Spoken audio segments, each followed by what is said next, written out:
All right, hello everyone and welcome back to the stream. I am Razim, currently as Professor Xavier Thoriston von Eucalyptus, and we are doing some Timberborn.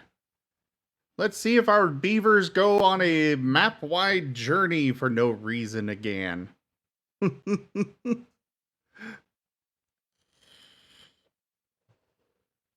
Was there an update to Timberborn today?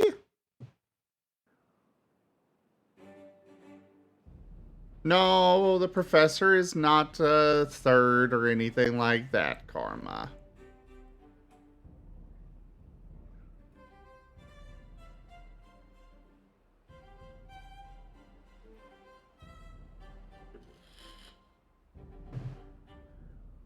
Alright, let's get this started.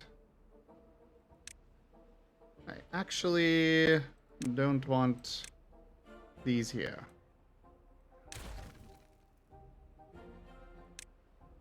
By the way, for everybody to know, I am currently joined by Rabbit Blitz, who is a wonderful, cute Banui.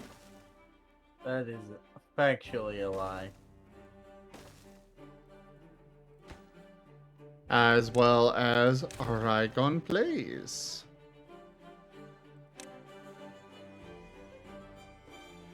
Which is significantly more the truth. The heck was that? What? Hey there, Keb. I've had this model for, about a month now. Oh yeah, you did get a new model. Nice. Did you just realize? Yeah, I just realized. Don't worry about me. I'm okay. Are you sure about that?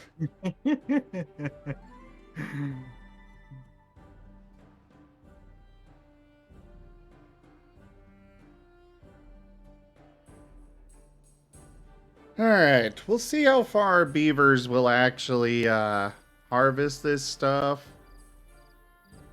Hopefully they'll actually go all the way out here.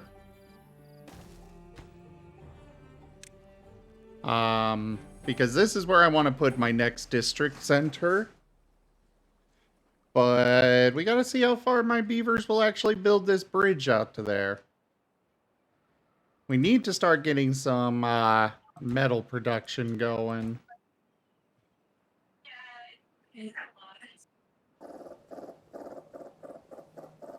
Blitz cute. That is factually wrong, I'll have you know. You can dispute it all you want, doesn't make it less true. Doesn't make me less a rabbit. What does you being out a rabbit have to do with anything? I mean, rabbits are adorable. Yeah, that's why I said you're cute. But the thing about that is I gave that up for world domination. Hmm. Yeah. That sounds like fake news to me. Fake news. You're crazy. I think you're the one that's certifiably crazy here. Actually, there's no crazy here. It's just me. Also, You are Karma's also in the waiting certified. room. You are also certifiably a bottom. That is actually factually correct. Correct. Incorrect. Yes, exactly. It is very correct. Incorrect. I said incorrect. How dare you twist my words? I mean, Rygon here diagnosed you as such. Did you forget about that? I sure didn't.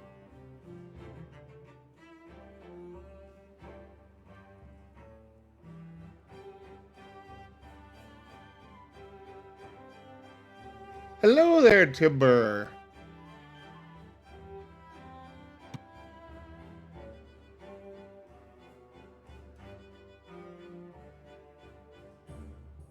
War. So I have played a few times since the update there, Karma. And Karma, if you read the rules for the voice chat, you would know how to get access to, or get added to the voice chat.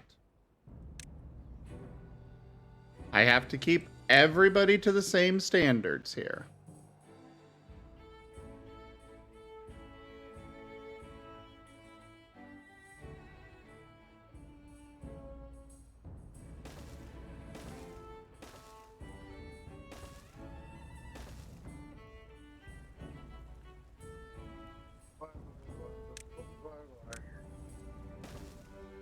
Oh, did I click on the voice chat? No, somebody moved you up, though they shouldn't have because you didn't actually request access. Which is what I was trying to get at is, we have everybody, actually post in the chat, be like, hey, can I get in? And then I say yay or nay. Oh. No, I didn't mean to actually click on the waiting room. Oh. I didn't realize I was in. Ah. Well, that's part of why we don't move people up without them actually asking.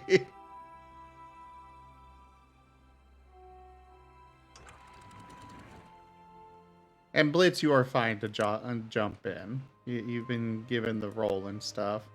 And Karma, you're welcome in here too. It's just I do try to keep everybody to that little rule. I'm sorry. Oh. Was I not supposed to join? No, you're good. Oh, I was very... Oh. Am I in trouble? No, Yes. you're good. No, you're cute. You're cute. Yes, that makes me an exception to the rule. Except I'm not cute. I'm World Domination 1. You are cute. World Domination Bun. Cute. This again. World Domination Bun. See, you keep saying cute. WDB. You keep saying cute, and I'm agreeing with you, so what's the problem here? ELDB, huh? Everybody keeps hearing him say that he's cute, right? I'm not the only one, right? No. No one says I'm cute because they're lying. No, Kerr's the lion. Well, I mean, Karma's a lion too, apparently. I am not. I mean, you're a cat. You might as well be. That sounds very speciesist. How dare It you? does. Like, holy crap. Listen, I'm a bun. We're prey animal. We have this mentality that everybody's out to get us.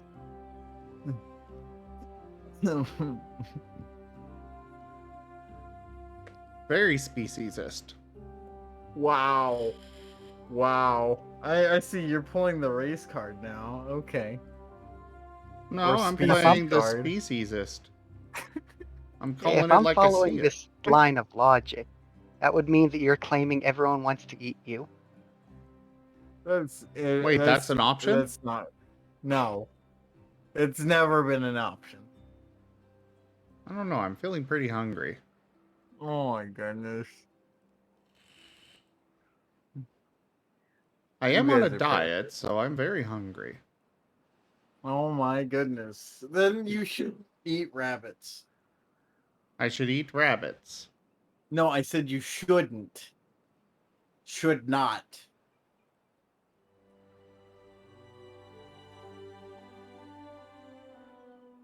Timber der Jägermeister von Glorious Borgenberg Wolfenstein has declared that the bun is cute. Now I think it is rabbit season. As ruler of the world, I say no. You're not the ruler yet, though. No. It's a process, but like I'm getting there, alright? I'm so fucking close. It's like right around the corner. I promise. Well, until it actually is here, well, you're not the ruler of the world. Sorry. No, but I got diminutive powers, so it's Row. it's kind of operational. Thank you, Asher. The Marten shall rule the world.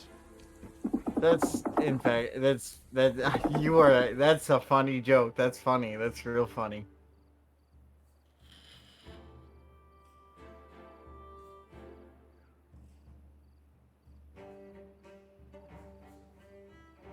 Look at Karma, that can I mark. count on the support of the cats? Yeah, sure, why not? The cat Karma. just plans on eating everyone. What? That's a lion if I ever heard of it. The bunny is Rabbit Blitz. Could I get a shout out for him, please? No, I already got a shout out. I don't stream. We need a shout out for him.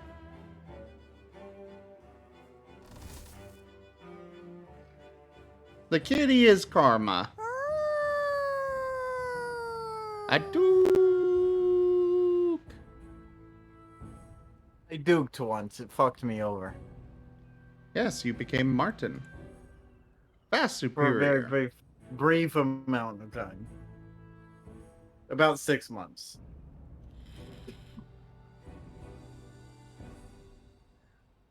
Oh, and what a wonderful 6 months it was.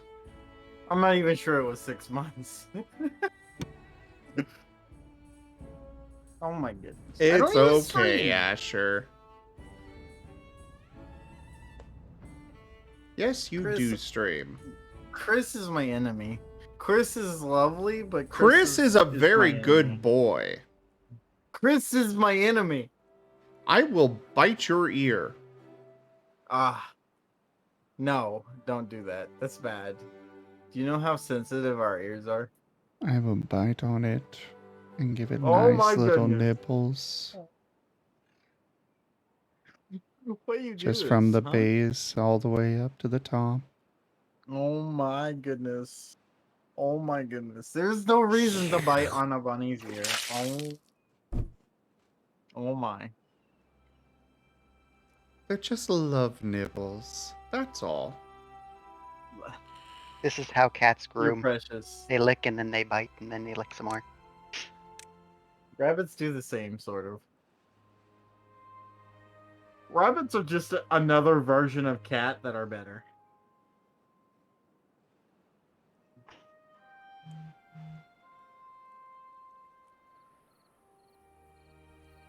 And I know Rygon back there was pledging the support of the evolutions.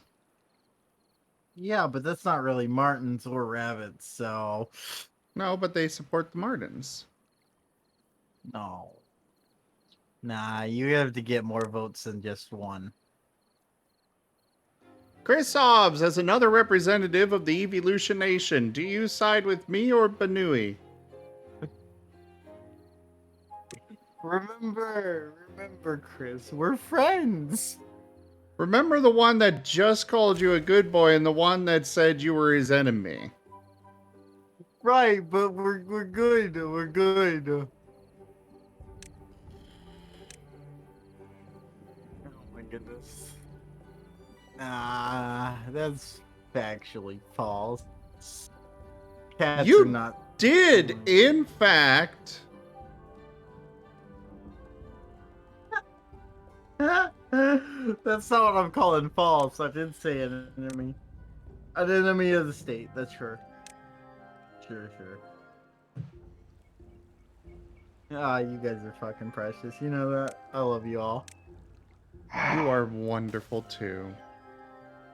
A very good Banui. Oh my goodness. Oh my goodness.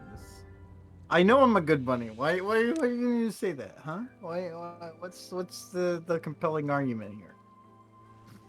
Oh, I just gotta remind my Banui every now and then on what a good boy he is. Oh my goodness. I am a bunny. I have the Wolven Inquisition and Imperial Navy at my side. Yeah, well, we don't need to go over this a second time. I frankly remember how many voices I have and how many voices you have. And to be fair, mine's kind of the underdog, and everybody loves an underdog. I don't know. How can you be an underdog if you're not canine? Because I'm a rabbit. Because he actually is a canine. No, that's Why do you think I factually keep wrong. calling? Why do you think I keep calling him a good boy? Oh my goodness.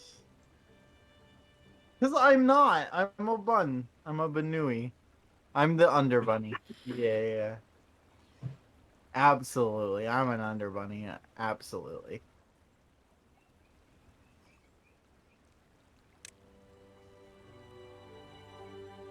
I don't think the Wolven appreciate your heresy. I have wolves of my own, friend. You know, they are for me. My friends are wolves. No, as I'm well. talking about the Wolven. Wolven. Yes. Well, then I've got the wolves. It's fine. Simple as that. Wolves are better than wolven.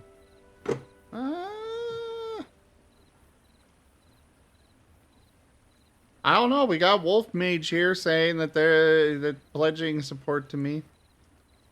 Well, I mean, that's one wolf. Congratulations. You got one. Great.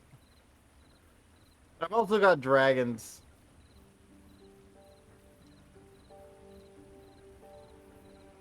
You're leaving I'll me pledge again allegiance to whoever pays me more. tomorrow. I Some of don't your have I'm dearest very friends. food motivated. You know what? Tell you what. I'll pay you in love. I will pay you in love and affection. I will pay you in cheese. Nope, I'm going with the cheese. Yeah, I know, right? Can you pay me in cheese, please? Fuck. I want cheese. Hey, we got pangolins on our side. Yeah, I would expect that from your chat. I'd expect that from your chat. Your chat is kind of, simps. Rank up. Hold the line. As someone that's in the chat. Hey, a Listen, fellow listen, Pine Marten that's has not fair. raided. 74 rated That my is not stream with fair. 54 viewers. Hello there, fellow Pine Marten. Oh, it's a Marten. It's another Marten. Oh god, it's another Marten. Yes, it is another Marten. Hello We there, need- Fenrir. We need more bun supports, you know? We need more Yes, support yes, of yes. buns. Go, sit in the corner, suck on your carrot. I'm gonna talk to the new people that came in. Wow. Wow. I I like bananas, not carrots. Joke. Oh my. What? Ooh, ooh. Unwavering Oh purpose. my goodness. Welcome on in, everybody. Welcome. Fenrir, would you like a regular shout out or would you like a random clip from your channel brought up? Well, I am actually a Marten myself, everyone. Regular shout out, all right. What were you up to? Were you drawing? You were drawing. Nice.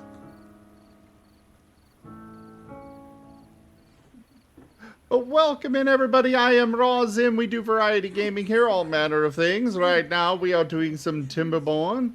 That little critter on the screen is another Marten. That little Sable wants some attention. They don't want the human to be doing the piano. They must pet the Marten. Pet the Sable. Give the Sable loves. Forfeit all mortal possessions to the Marten. But welcome in. We do all sorts of things here. Earlier tonight we were doing Escape Simulator, an escape room game. And now we're doing some Timberborn. And yesterday we were doing some Minecraft. We've got all sorts of things that we do here. We also have a lot of tabletop games. D&D, Pathfinder, World of Dark. Well, D&D's being phased out. But we also have World of Darkness, both werewolf and mage, and we have Exalted, and a Pokemon Mystery Dungeon tabletop campaign. And it's a wonderful timing that you came in now, Fenrir, because we've got, we got Blitz here in voice who thinks that Which the you can- rabbits you- are going to listen. take over the world. Listen. I'm just gonna say it now. You can pledge your allegiance to me for at least 5 pieces of cheese each. All right? That's all I can afford. Okay. He's offering 5 slices of American cheese. I raise him 5 pounds of cheese. No.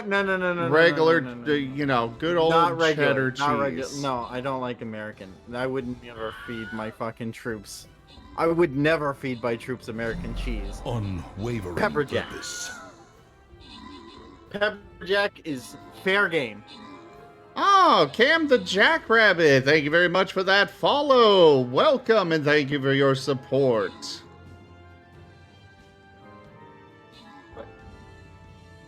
How could my own kind turn against me? And it's the second time too. That is the second time. I'm so fucking. I'm hurt. I'm actively hurt.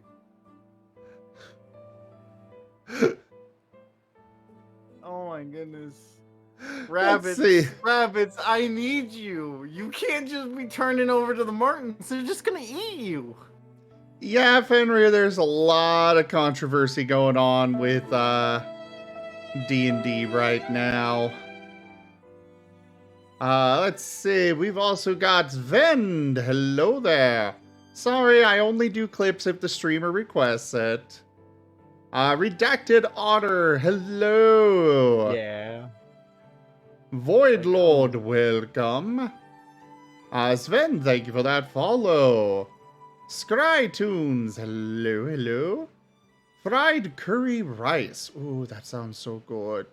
Welcome. It's Eggs Oh. Benedict. Ooh, egg. Egg is good. Egg is very good.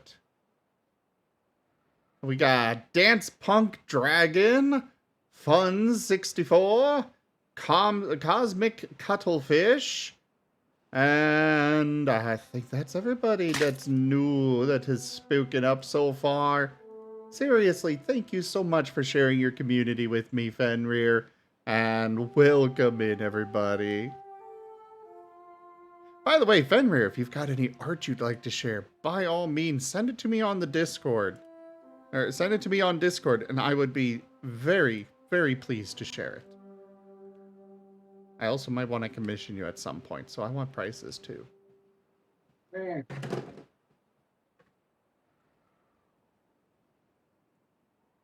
Blitz, you are nowhere near new. You've been here what? before. What do you Hold on. mean? I've been here for like 2 hours. You come by here all the time because you love supporting your favorite Marten. That's true, but also, you never just bow down to me is all I ask. One time. Sorry, can't do it. You bow down to me, I'll give you cheese. I already got cheese. I'll give you more. I don't know. I've got tons of cheese as is. Wow, you are pretty cheesy. Oh, that's I'm Rygon's sorry. jokes. Have you heard his jokes? Yeah, I was gonna say your jokes. Rygon makes far more puns than I do. I love puns. Puns are great. You know, What kind of cheese is the fastest to roll down a hill?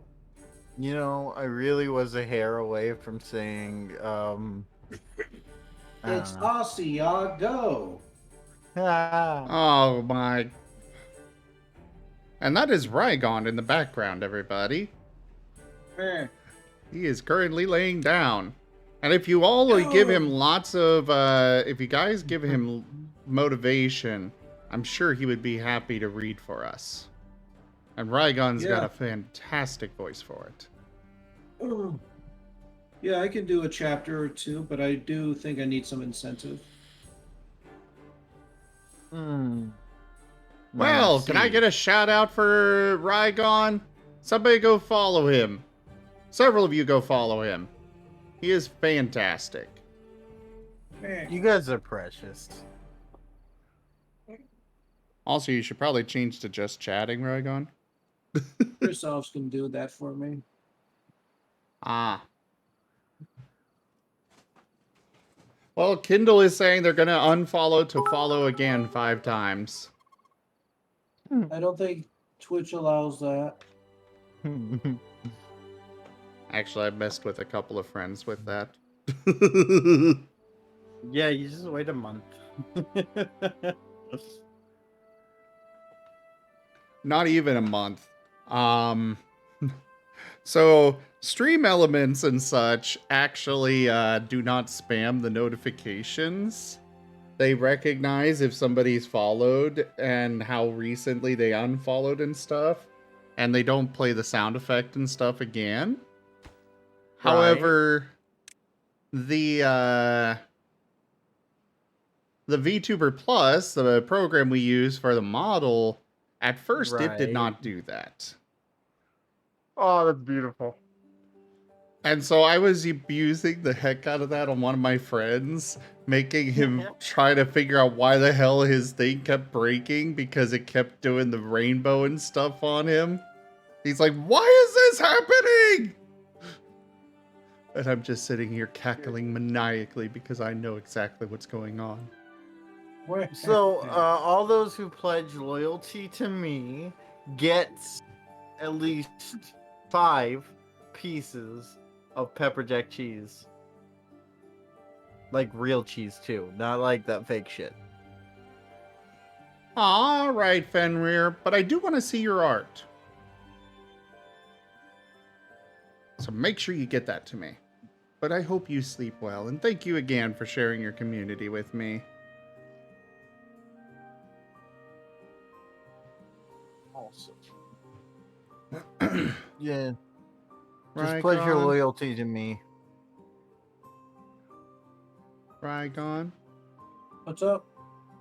can we please have a story? Nobody seems to care. I care. Blitz cares. I like how you used me as Netflix an story example. time. Karma Somebody's cares. Come on, somebody throw some bits or something at Rygon. good. I got a story. That sounds lewd. There was one time where I pretended to be sick, right, to get out of a high school project because my partner was also sick, and I was going to have to like present myself, right? And so I pretended to be sick, and so I went to the nurse's office claiming that I was feeling ill. I ended up going home, and my parents were absolutely disappointed in me. They were mad because they thought I was faking it, right? Which you were. Which I was. But the very next day, I got sick, right?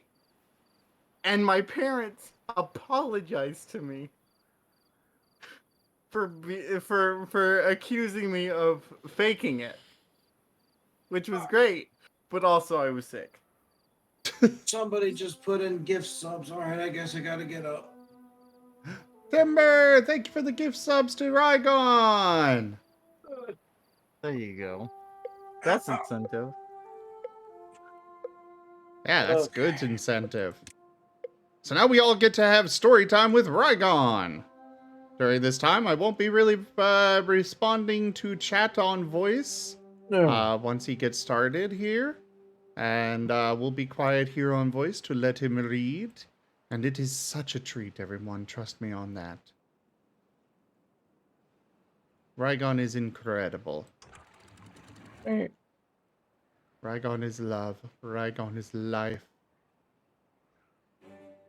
Rygon is friendship. Thank you. Thank you, Timber, for the gift subs to Tanya Sapien and Toshime. If either of you are here in chat, feel free to spread the love around by either offering a smile to a stranger or some other kind deed. I'm going to have to practice my voice for a half second, and then we will do the interlude here. And more. More. More. Only if cheese is involved. Yes, you can be cheesy. Wait, why do we want more? Why not less? Oh, hi, Less Sarge. sounds fun. Yo. We're about to listen to Rygon tell a story. It's a Warhammer 40k story.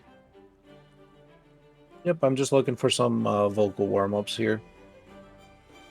All right, That's well, I'm going not to let gonna you know like now it. you're going to be judged heavily. All Oh, right, by all go for it. means.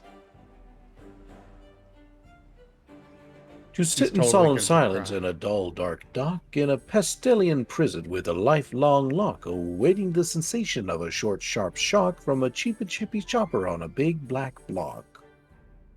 What a do to die today, add a minute or two till 2, the thing distinctly hard to say, yet harder still to do, for they'll beat a tattoo at 20 till 2 with a rat-a-tat-a-tat-a-tat-a-tat-a-2, and the dragon will come when he hears a drum, and a minute or two till 2 today at a minute or two till 2. The fuck? Vocal warm-ups. Yep. Ah, I see. That was very,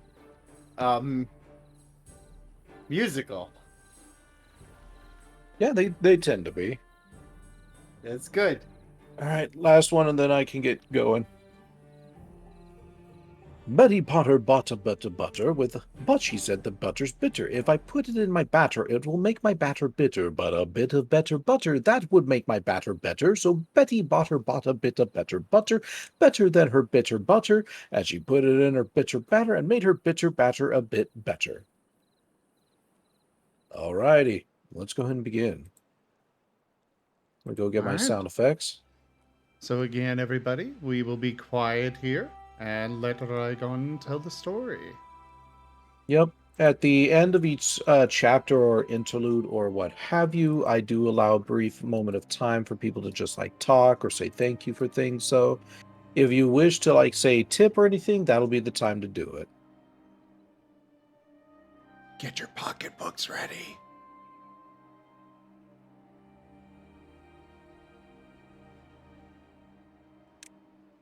"15 Hours" by Mitchell Scanlon.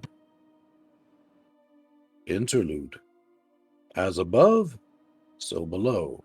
Or Grand Marshal Kurchan and the Genius of Command. By any standard of measurement, the war was going badly. Brooding, as he sat through yet another interminable briefing, His Excellency Grand Marshal Turnus Kurchan, hero of the Varentis campaign and supreme commander, all forces, of the most glorious armies of the Emperor in Brucerok, considered the facts he had learned so far that day, and found there was nothing there to please him. For the best part of 2 hours now, from his place at the head of the long table inside General HQ's Central Briefing Room 1, he had listened as a succession of his commanders read aloud their latest situation reports to the assembled General Staff. Through it all, through all their pasty-faced dissemblings and pathetically transparent attempts to lay the blame for their failures on others, the message at the heart of each man's report was exactly the same. They were losing the war. "Grand Marshal," he heard his adjutant, Colonel Vlyn, whisper from his chair by the side of him, breaking his train of thought. Disturbed from his despairing reverie, the Grand Marshal abruptly realized he had lost track of the briefings. Looking up, he saw the eyes of every man at the table were turned to gaze his way, nervously awaiting his reaction to the substance of the last report. For a moment, unable to remember the name of the man standing before him who had presented it, he found himself stymied.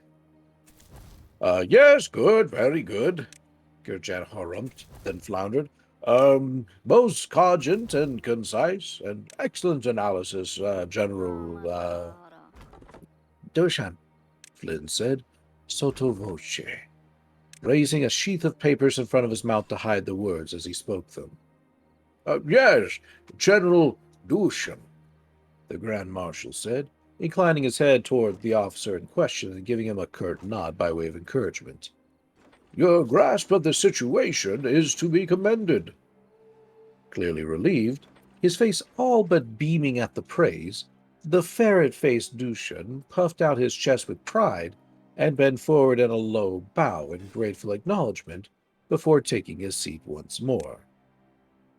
Look at them, the Grand Marshal thought sourly. The man is an idiot. Still, he is hardly unique in that regard. I am surrounded by idiots. This whole damn city would seem to be staffed from first to last with idiots, cowards, and incompetents.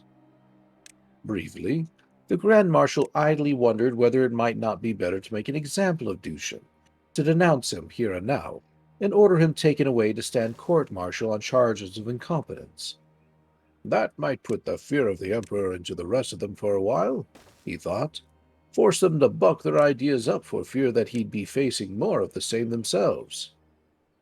As attractive as the idea was, he found himself forced to dismiss it. He had just praised the man after all. To go back on that praise so quickly might make him seem indecisive. No, like it or not, for the rest of the day at least, the idiot Dushan was beyond arrest, almost as inviolable to the Grand Marshal's powers as the body of an imperial saint. It was a matter of maintaining the proper respect for the chain of command. Once the Grand Marshal had given voice to an opinion on a man, there could not be any turning back. And besides, thought Kurchin, I was the one who gave Dushan his position in the first place. To punish him for his inadequacies now might be perceived as an admission I was wrong to promote him. No matter what, a Grand Marshal can never admit to having made a mistake. He must be seen to be infallible. To give credence to any thought otherwise would be to fatally undermine the rightful awe of every guardsman naturally feels for the wisdom of their superiors. Well, that awe that most of them feel anyway. It is the nature of war that, occasionally and inevitably, there will always be dissenters. With a distant stab of quiet anger, the Grand Marshal found himself remembering the officer whose place Dushan had taken on the general staff. What was that man's name? He thought. Minor? Minaris? Minovin? He was about to turn to Colonel Vlyn to ask him the name of Dushan's predecessor when it abruptly came to him. Mirovin! That was the man's name. The remembered name brought with it a clear picture in his mind of the individual to whom it belonged, and Grand Marshal Kurchin found his bleak and unhappy mood growing even darker. Of all the men on his staff, Mirovin had always seemed the best and brightest, an exemplary field officer with an admirable record of citations for bravery behind him. Mirovin had made general in an incredibly short space of time. If the man had any flaw at all, it was in the one single characteristic Kurchin could never abide in a subordinate. Insolence. Mirovin had been so insolent, in fact, that 2 weeks ago he had even had the temerity to question one of the Grand Marshal's military decisions during a staff meeting. Enraged, Kurchin had demoted the man on the spot, busting him down to the rank of common trooper and ordering him to be immediately posted to a frontline combat unit. Next, in a hasty decision, the Grand Marshal now bitterly regretted, he had promoted the man's less than able second-in-command, the men Colonel Dushan, and ordered him to serve on the general staff in Mirovin's place. Though he had felt quite sure humbling Mirovin had been the right thing to do at the time, the Grand Marshal now experienced a troubling sense of ill-defined ease. In many ways, Mirovin was an admirable man, he thought sadly. Certainly he was a damn sight more competent than most of the toadies and feckless lackeys who bedeviled me sitting around this table day after day. I wonder what happened to him. He was a good man in his way, the Grand Marshal said. It would be a pity if such a man were dead. All around the table, the others were staring at him. Kirchen realized he must have inadvertently spoken his musings out loud, interrupting the flow of conversation around him as the members of the general staff discussed the significance or not of Dushan's report. On every side of him, as though not entirely sure how they should react, generals stared towards him with expressions ranging from uncertainty to quiet trepidation. Even the other ever-faithful Vlin seemed to be looking at him strangely. Kirchen, however, felt no embarrassment. If nothing else, a lifetime spent commanding soldiers had taught him a simple truth. A man with the absolute authority of life or death over others should never feel any need to have to apologize for his own behavior. "I was remembering Miroven," he said, turning to look toward General Dushan. "After his demotion, he was given over to your command, Dushan. What happened to him?" I am not sure, Your Excellency," Dushan said, almost squirming before the Grand Marshal's gaze. "I left the matter of assigning him to a new posting to one of my aides. As to where precisely he was sent, I should have to check the battalion rosters." Faltering, failing miserably to hide his discomfort, Dushan's voice gradually trailed away to guilty silence. "He probably had the man posted to the worst unit, and the most dangerous duties he could find," Kirchen thought. "Somewhere right in the thick of the action, no doubt, where Miroven would have been lucky to survive a week. After all, with their former general still alive, there would always be the danger of dissent and mutiny among the men who had served under him. So Miroven is likely dead, then. Not that I could fault Dushan's decision-making in that regard, of course. Dissent is a cancer.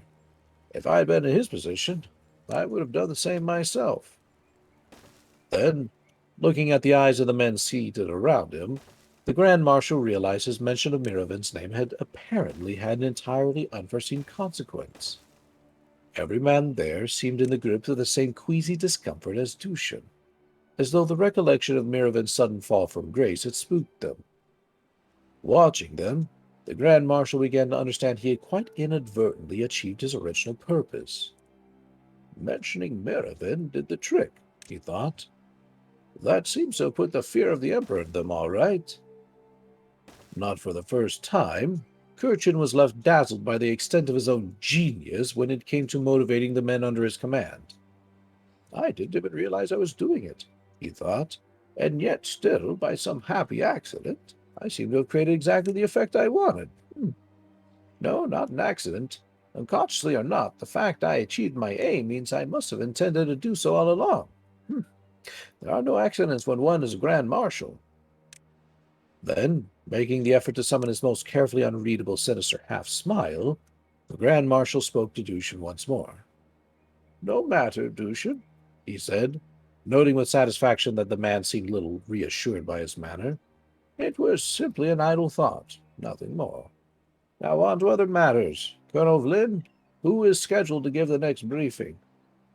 Magos Garan, Your Excellency," his adjutant said.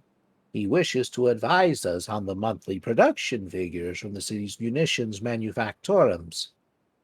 His brief mood of good humor abruptly evaporating, the Grand Marshal watched with a sinking heart as the hooded figure of the Archmagos of the Adaptus Mechanicus in Bucerok rose slowly to his feet. As much machine as man, covered in whirring devices that had kept their owner alive for far past the normal span of life, what could be seen as the Majo's aged and withered body from beneath his cloak no longer looked entirely human. Most disquieting of all were the mechadendrites, 4 thin tentacle-like mechanical arms that would periodically emerge from the folds of the Majos' cloak to make minute adjustments to the other machines that covered his flesh. Though as disturbing as he had always found the creature's appearance, the real root of the Grand Marshal's dislike of Majos Garan lay more in practical considerations than in anything so flighty as a matter of aesthetics. Unlike the rest of the men seated around the briefing table, Majos Garan did not serve at the Grand Marshal's whim. As the most senior member of the Adeptus Mechanicus in the city, Garan was not here as a subordinate.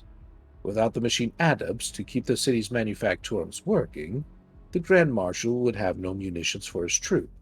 No new lasguns, no missile launchers, no replacement power packs, no grenades, mortar rounds, artillery, shells, or any of the hundreds of other things the guardsmen of the city needed daily to help them keep the orcs at bay.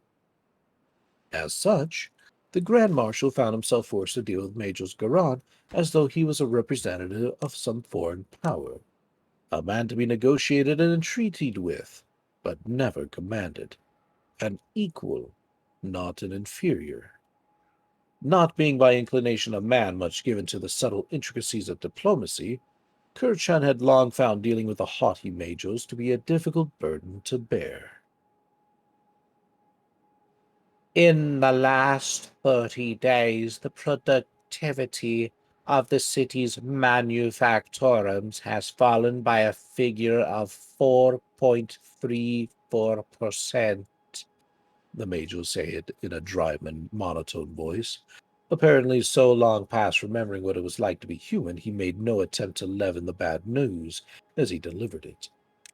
The reasons for this fall in productivity are as follows. 1.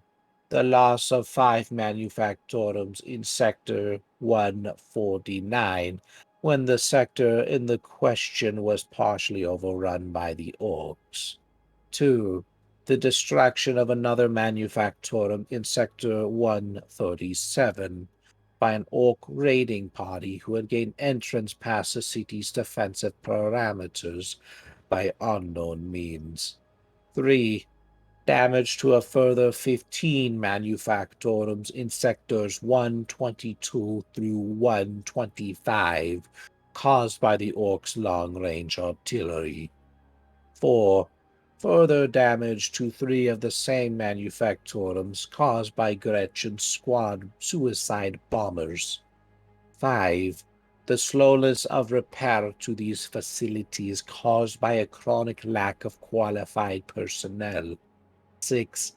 The outbreak of an unknown viral pathogen among the lay manufactorum workers of Sector 119, causing the loss of 180,757 working man-hours through either sickness or death. 7.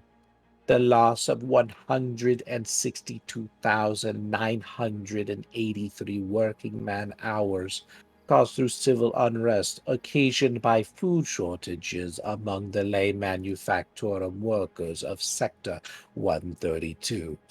Said unrest having since been suppressed at the result of a further 34,234 working man-hours lost through either injury or death. His face emotionless, the Majors continued, droning out an apparently endless catalogue of doom. As he listened, Grand Marshal Kirchen once more found himself falling into despair.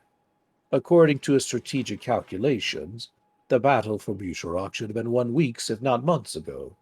More than that, by now they should have broken out of this emperor-forsaken city and been pushing the enemy back on every front. Yet, impossibly, after 10 years of warfare, the orcs still showed no signs of defeat or collapse, while day after day, hour after hour, Grand Marshal found himself confronted by defeatism at every turn, his every waking moment spent in the company of dozens of mewling incompetents, all of them with their pleas of extenuation and tales of woe. The Adeptus Mechanicus complained about not having enough workers, or raw materials for the manufactorums. The Medical Corps complained of not having enough surgeons, or medicines for the apothecarians.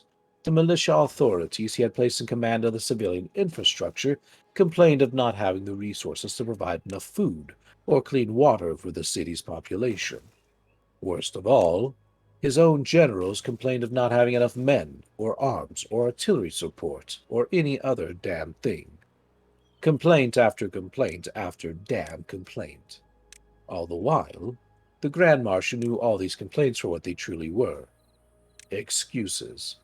It was hardly any wonder that sometimes he felt such outrage he was tempted to pick out one of his generals at random and put a las blast through his head just as an example to the others. A las blast, he thought, hand straying unconsciously to the finely filigreed surface of the ceremonial lap pistol at his side. Right here and now. That really would put the fear of the Emperor into them. 15.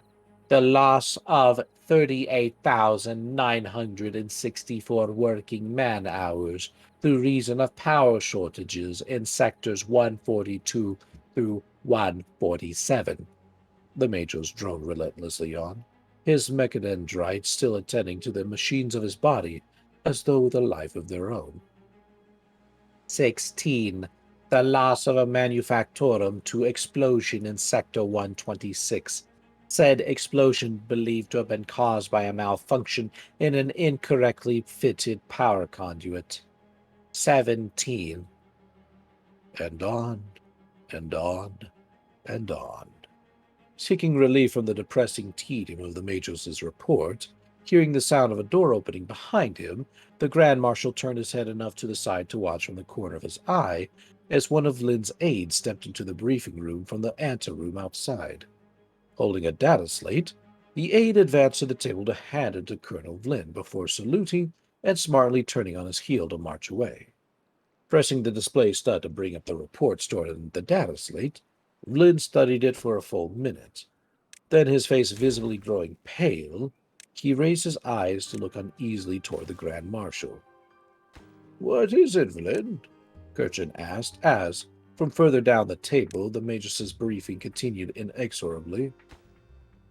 "I have just received the latest estimates from the Office of Strategic Analysis, Your Excellency," Lynn said, a wavering tone of uncertainty in his voice.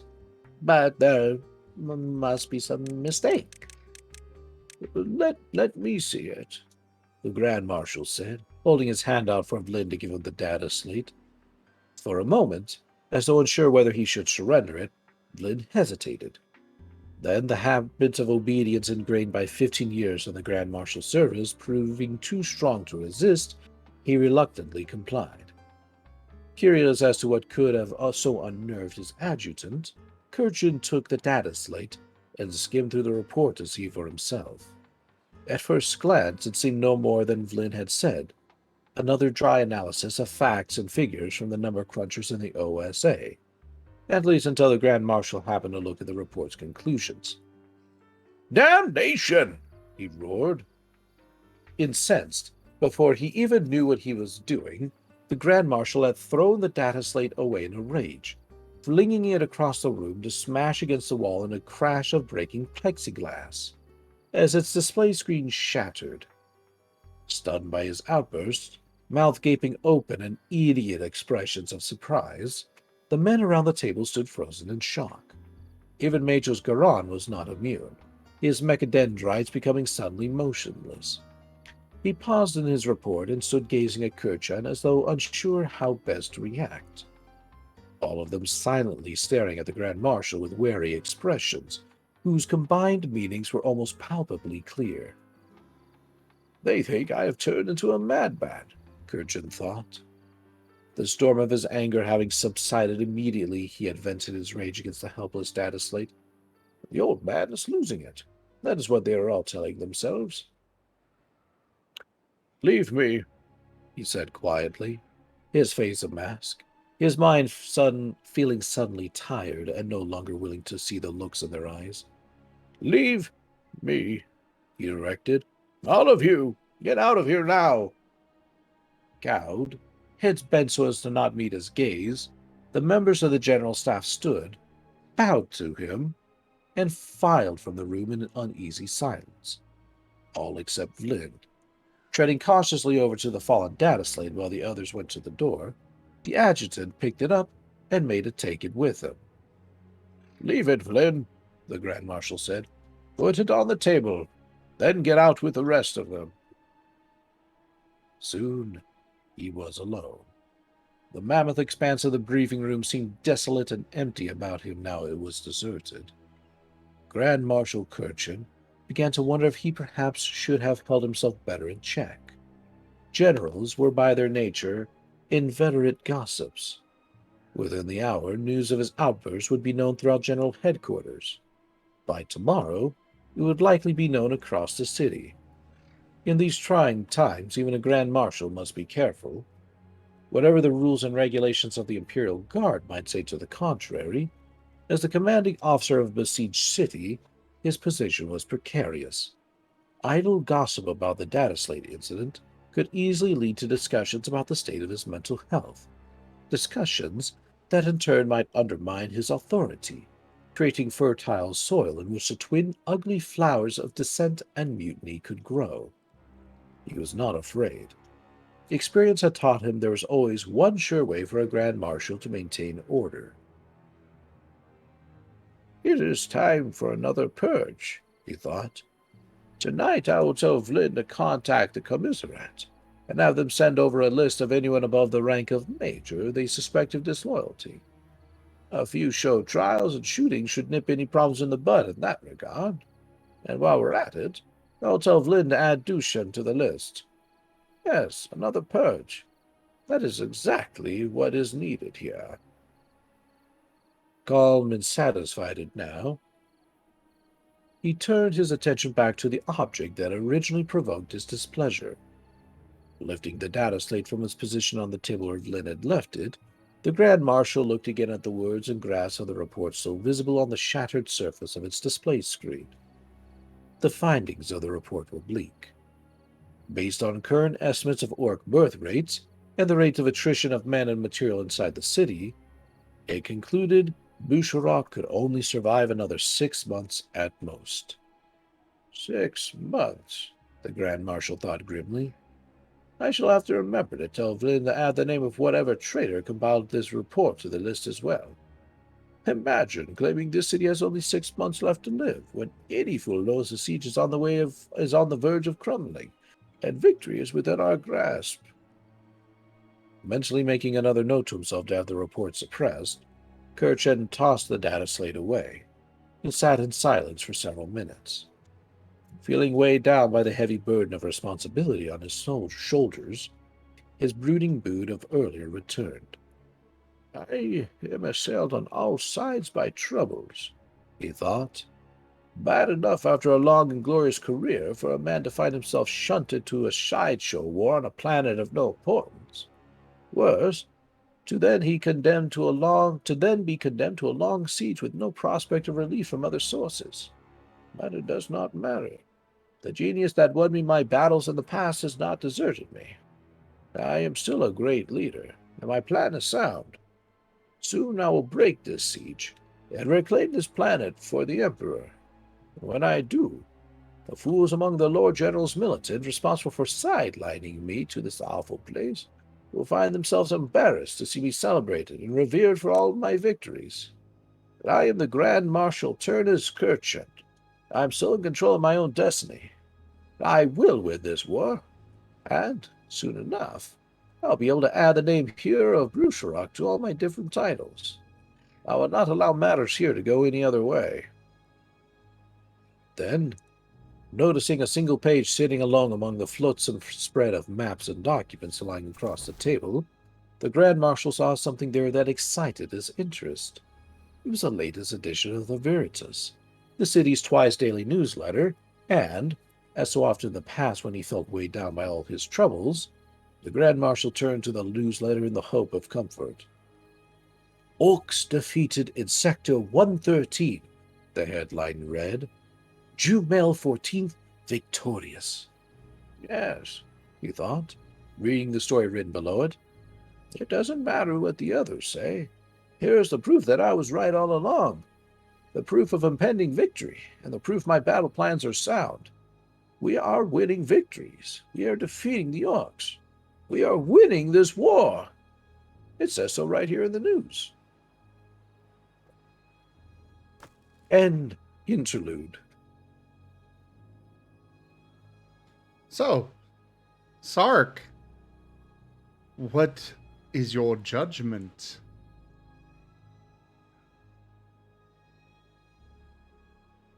It is passable.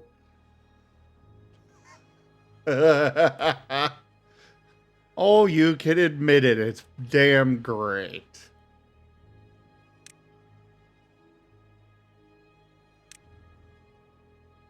Let's just say I will not be calling the commissariat or notifying the Inquisition. Yay. You'll get to live another day, Rygon. Oh, yay. Rouse. This Where'd little he- rat gets to live another day. This a route. What chapter I was it will. before this one? Chapter 10. That was an interlude between chapter 10 and chapter 11. Oh, the bun said goodnight. Oh, okay. Ah.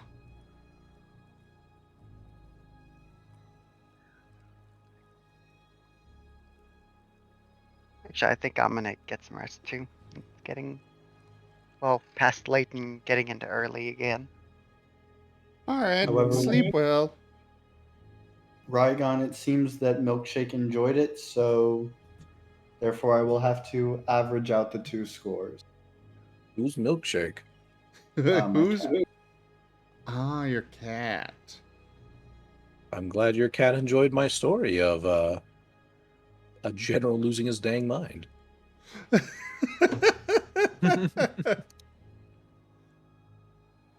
Well, of course, it's a cat.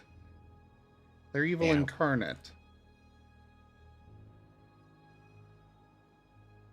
I resemble that remark. Yes, yes, you do. I mean, it could be worse. Could be a fox Right? or a 9-tailed fox. I don't trust those. Yeah. Oh, yes, definitely none of those around here. Or werewolves, especially. Werewolves, they're kind of sus. Dark. Hey. Oh, hi, Seda. I don't know. Werewolves are kind of Hello. stinky. They are. What? Alright, listen. Other Especially werewolves can Sark. make fun of each other. I was gonna say, Warnie, you read my mind. I just went to get water first. Yeah. I was just like, oh, I forgot I was doing it in a voice chat. I was like, oh, I see people in here, want to poke them. So I was watching a stream of it. Well, it's great to have you all here. Yeah. Trying to finish up some doodles before I get too tired. Oh, I I- hear I- that. I'm trying to finish up my next steps for 2 art pieces before I get tired. Nice. Ah. I want to keep wanting to do a Ricardo art stream, but then I keep getting like invited to other things and I get busy. So like tonight we just became a VR chat movie night and then hang out at Friend World that they made. Death was the best character in that movie, by the way. Yes, 100%. Death is 10 out of 10. I would definitely let death do things. Lots of things. It's called murder.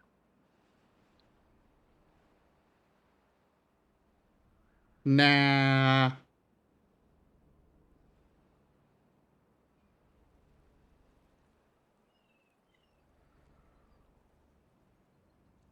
Listen, I'm just saying, hugging the Grim Reaper, probably not the best idea. I know he's a big fluffy wolf, but I still would recommend against it.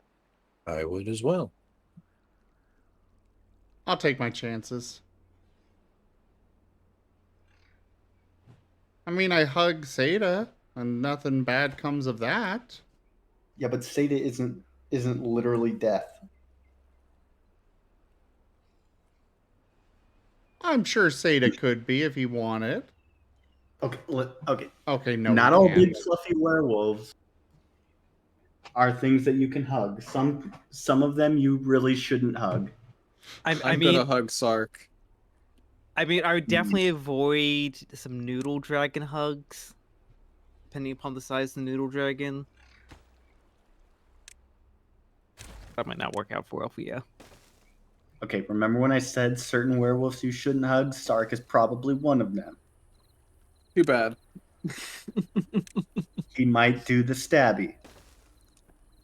You know, this is an acceptable price to pay for talking to Fluffy Sark. Sark is pretty adorable.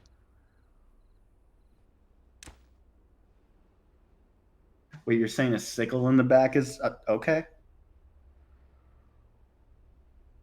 I said nothing about a sickle. I mean, that's the price. Stabby, stabby in the back. Nah, I don't believe he'd do it. He cut a dude's head off because he was annoyed.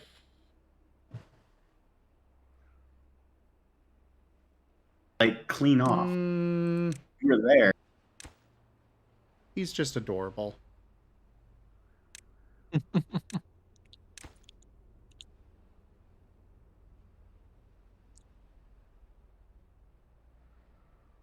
All right, I guess. All right, I guess more war crimes then. Time to burn down some more food huts.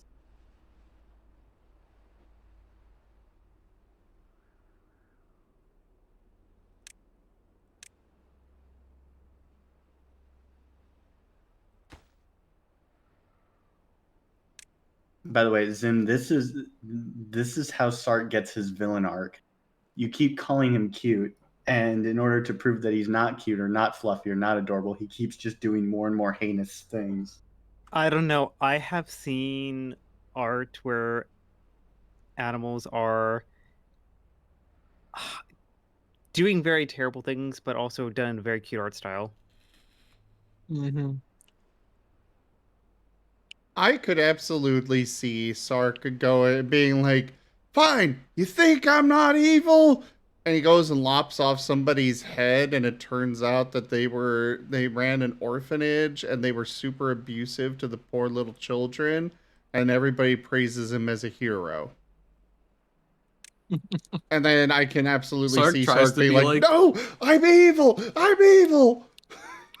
Yeah, to start trying to be like the bad guy, but he always ends up accidentally being the good guy. You know, that would just be a fun exercise for like game breaking theory of influence. Just like someone redeems is like, yep, this character can only do good things.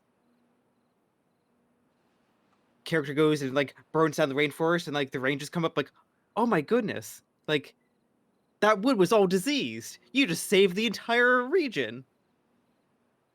Damn it! Wait, does that mean that I'm mega? Wait, am I mega mind then? I'm gonna go I'm just with a really yes. bad guy.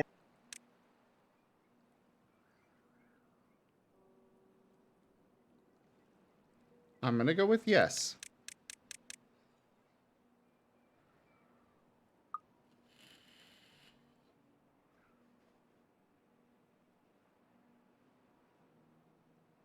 And you're adorable too. Don't forget that.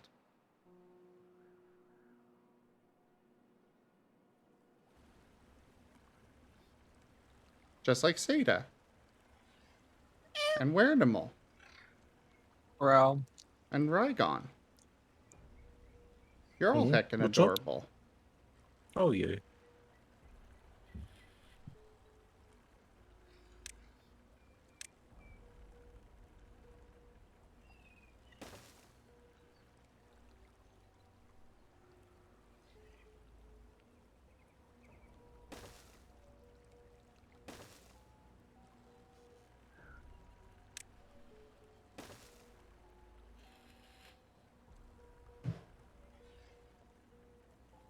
Sorry, you just can't convince me otherwise. well.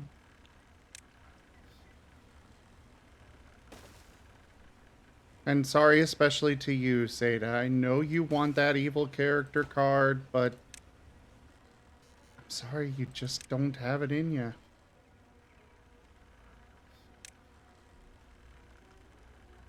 You see, Are you I sure don't about that?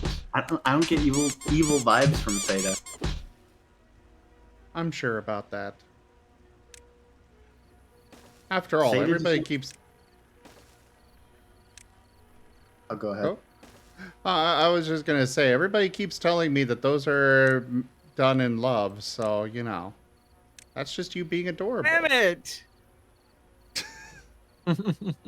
Seda just wants to make more werewolves. That's all Seda wants. Seda wants hugs. No! There, though, hugs are great.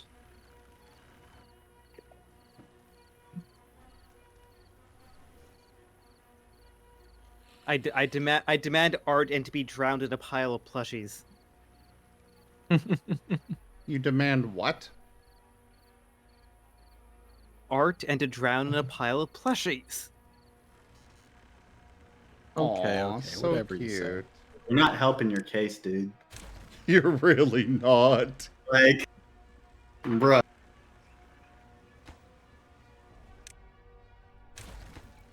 I think you just made it exponentially worse. I mean, look, what could I request that would be evil but also wouldn't land me on a government watch list? You like to watch orphans starve? That's just messed up. My God, man. You asked. I mean, you said evil. That's evil.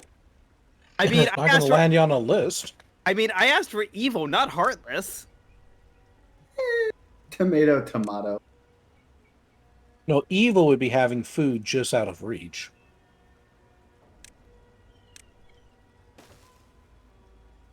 Nah, evil would be some of that shit that I pulled up during the Would You Rather. I'm not even going to ask. Oh gosh, we had an interesting game of Would You Rather in VR chat tonight. I'm not even going to ask. My morbid curiosity is getting the better of me. No, Zim, I'll- don't even ask. It was extra interesting because I invited 2 of my normie friends to join.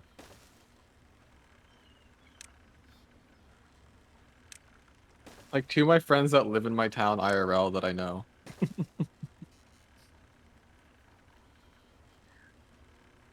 So they were had an interesting batch of people playing. And that's how everyone found out you were a furry. Oh, they already know. Oh, well, alright.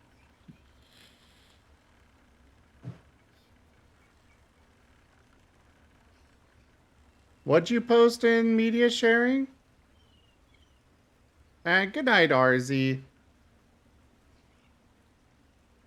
Good night, RZ. Hey, Darcy. Alright, RZ. Good night, RZ.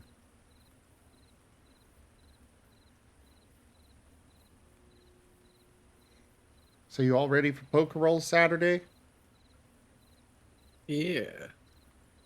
Entirely depends on how this next month goes, or this next week. That is fair. Hope things are going well. We'll find out.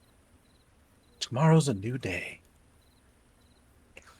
Or rather, today. Oh, it's past midnight now.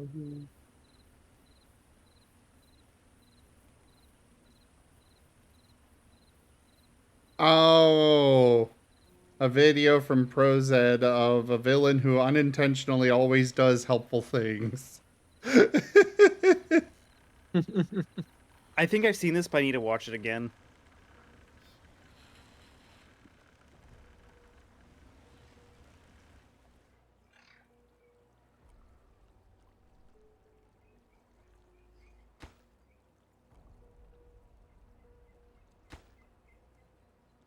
You know what, Zim? I think we can come to an agreement. Oh, About not a villain, but an anti-hero. I can Is that a accept good that. middle ground? Alrighty. As long as you admit you're a cute one at that.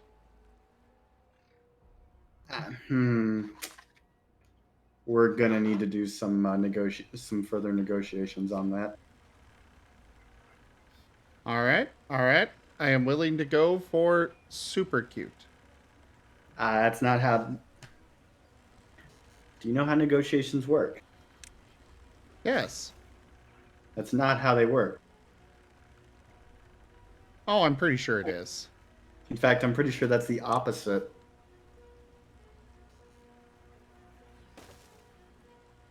No, I feel like that's accurate.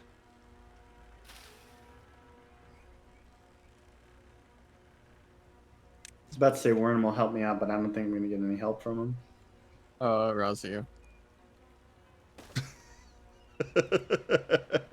Zeta, you're on my side about this, right? You're a fellow werewolf.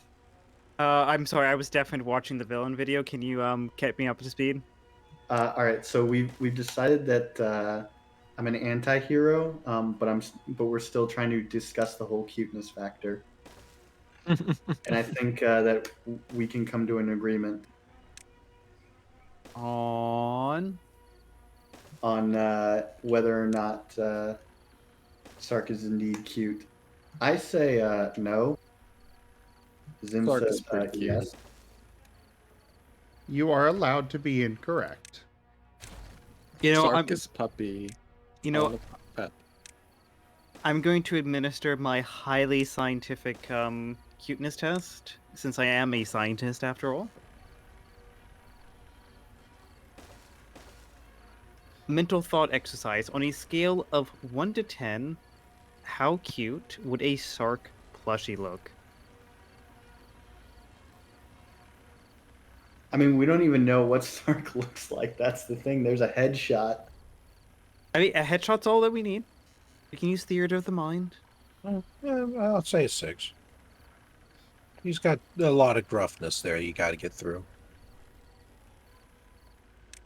We can cheapify that. Yeah, just make it in a cute style. And you think make it to a cute style, you could make it a cute plushie, just like how SCPSL made a adorable looking 939 plushie somehow. Actually, also test number 2. I'm going to hijack your stream, Zim. Chrisovs, can we have a poll in chat? Is Sark cute? Oh no. Why are we asking chat? Chat is indeed the most objective opinion we have available.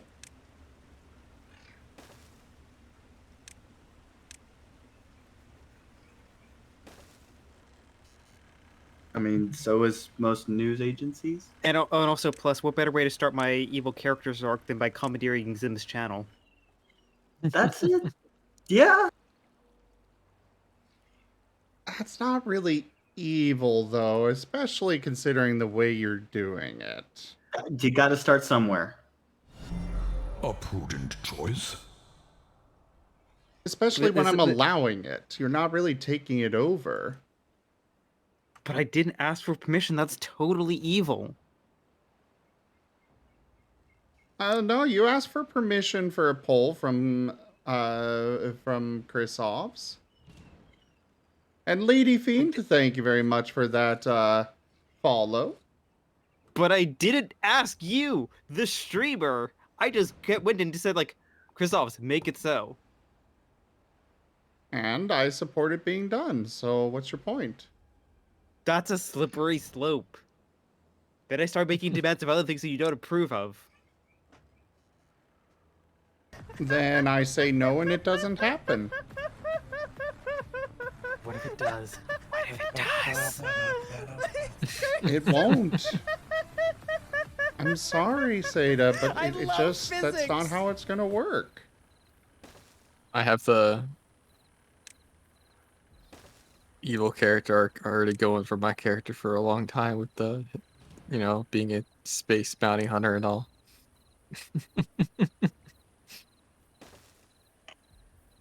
At least I And don't then have a you've got- story arc that involves. At least I don't have the story arc getting tied up with the space bounty hunter. That's gonna be like, you know, way too fast tracking for the evil character arc. Yeah. Where am I almost asked, wait, don't you just get kicked out of bars? But then I realized, no, that's actually reagent. That's regnant. Yeah. Calvin's done interesting things in his time as being space rail boy. Alright, it is confirmed. Sark is cute. You know, it's not. It's definitely not untrustful data because we did get a no vote out of that. Yeah, we did. But But the 89%, yes, does lead to strong confidence in the data, and that is what 9 votes. That would be a significant enough data size. All right, Chris So, Oz, we need Sark one cute. for is Seda cute? Actually, no, I overruled. Better poll, which is cuter, Dart or Seda? And 2 options for Seda: one's Noodle Dragon, one's Wolf. Art. I'm gonna say Seda, but I'm just biased. Which I'm Seda? biased too. Wolf, of course. Dart is infinitely more marketable. That one we probably could agree on. Yeah. Dart is definitely going to be a driver of the merch sales. But Amos definitely has a good marketing campaign behind him. Growlithe. Don't you mean cuss word? Fuck. Like it's like fuck. I mean Growlithe.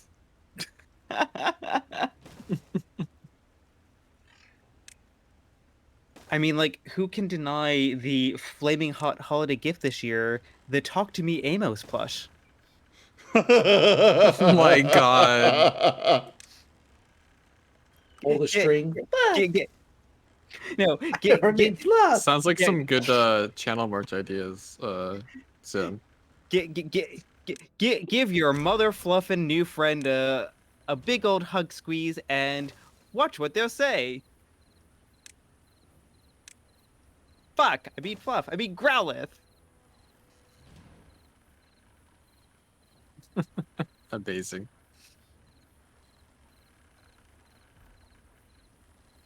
I support this.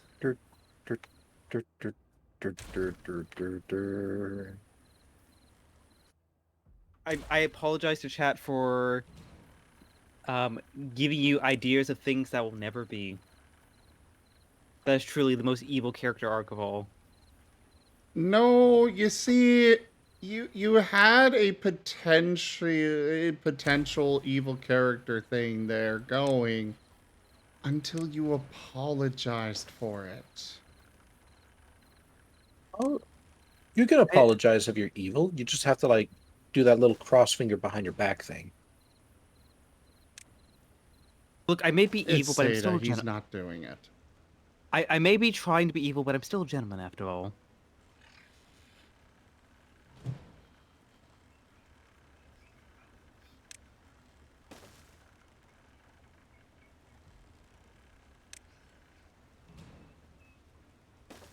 Gentleman, gentleman. Does whatever a gentleman does. Is he evil? No, he's not. Because he's just too fucking cute. Do you mean fluff and cute? I'm not Jet right now. Fix that. Amos says, fuck.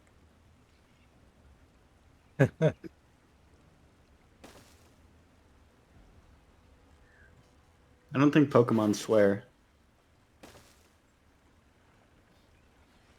Amos does. Amos okay. finds a way. He like telepathically learned all the swear words.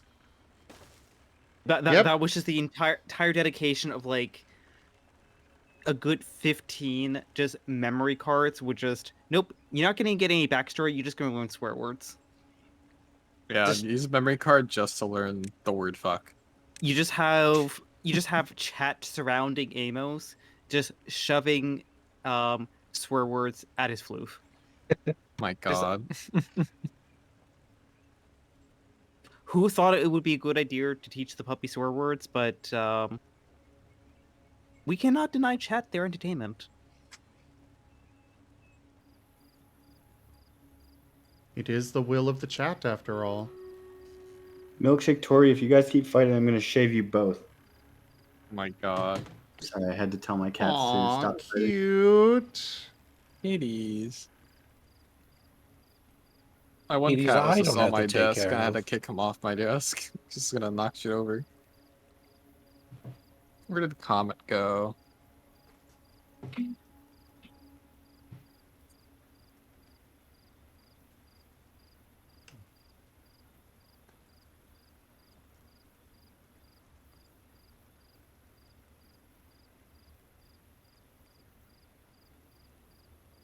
Milkshake's kind of a dick. Especially how he bullies his sister. Yeah, Comet bullies Mars a lot. We have to separate them because Comet will like get too rough of playing and he'll bite the shit out of Mars. Mars will scream, and then we have to separate them.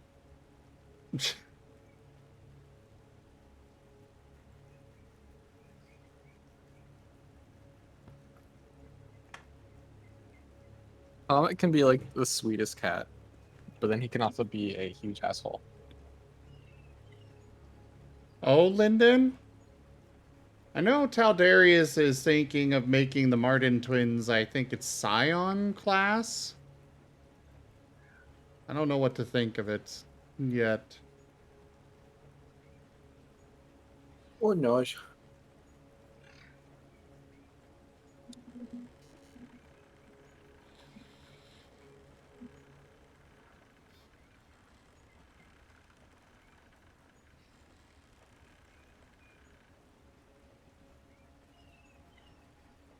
I need more Imagine being a TF pine art. Marten. Couldn't be me. SMH. Looks at Wernie's icon currently.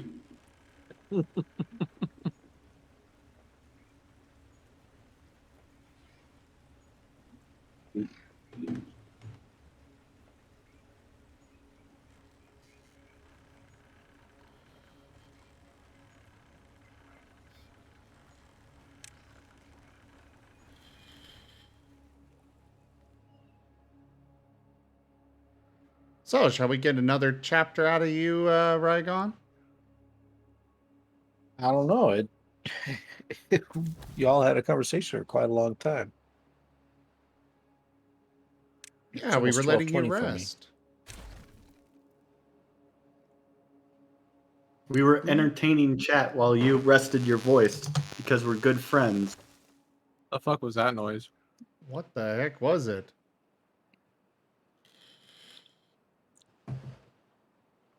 Ah, Chris Hobbs, thank you for the shout out for them. Thanks for the shadow. Someday, Good Oh, you night. fool. go ahead. But to say, you fool. What? No, don't shout at me. Did my voice come through shitty? What's going on? It's That. like You there's got like an a buzzing electric noise. buzz. Yeah, You're you starting got to an sound a electric little bit buzz. proto-Jenny. A little bit protogeny, huh? I have to change my like Twitch bio. I'm no longer 22 years old. I'm now 23.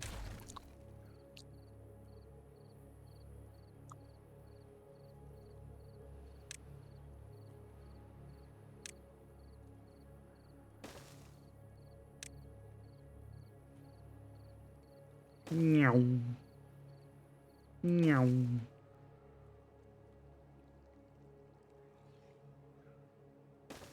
Ooh. Oh, what were you going to say, Zim? Because you're saying someday, and then I cut you off.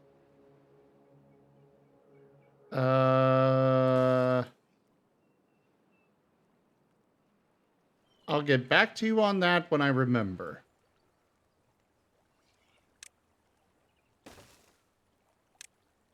Damn it, Zim! You had one job.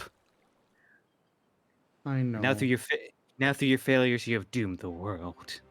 Doom, doom, doom. Row, Well, row. if we're going to do another reading, it'll have to pretty much start like right now. All right. Let's let him read and then we can talk some more. Okay. Yeah, don't worry. I won't stick around forever. Y'all can abandon me while I go to my job. That may or may not be a job tomorrow.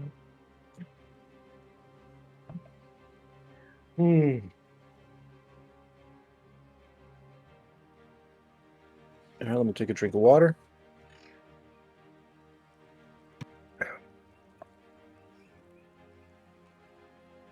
Chapter 11, 1754 Central Bushel Rock Time.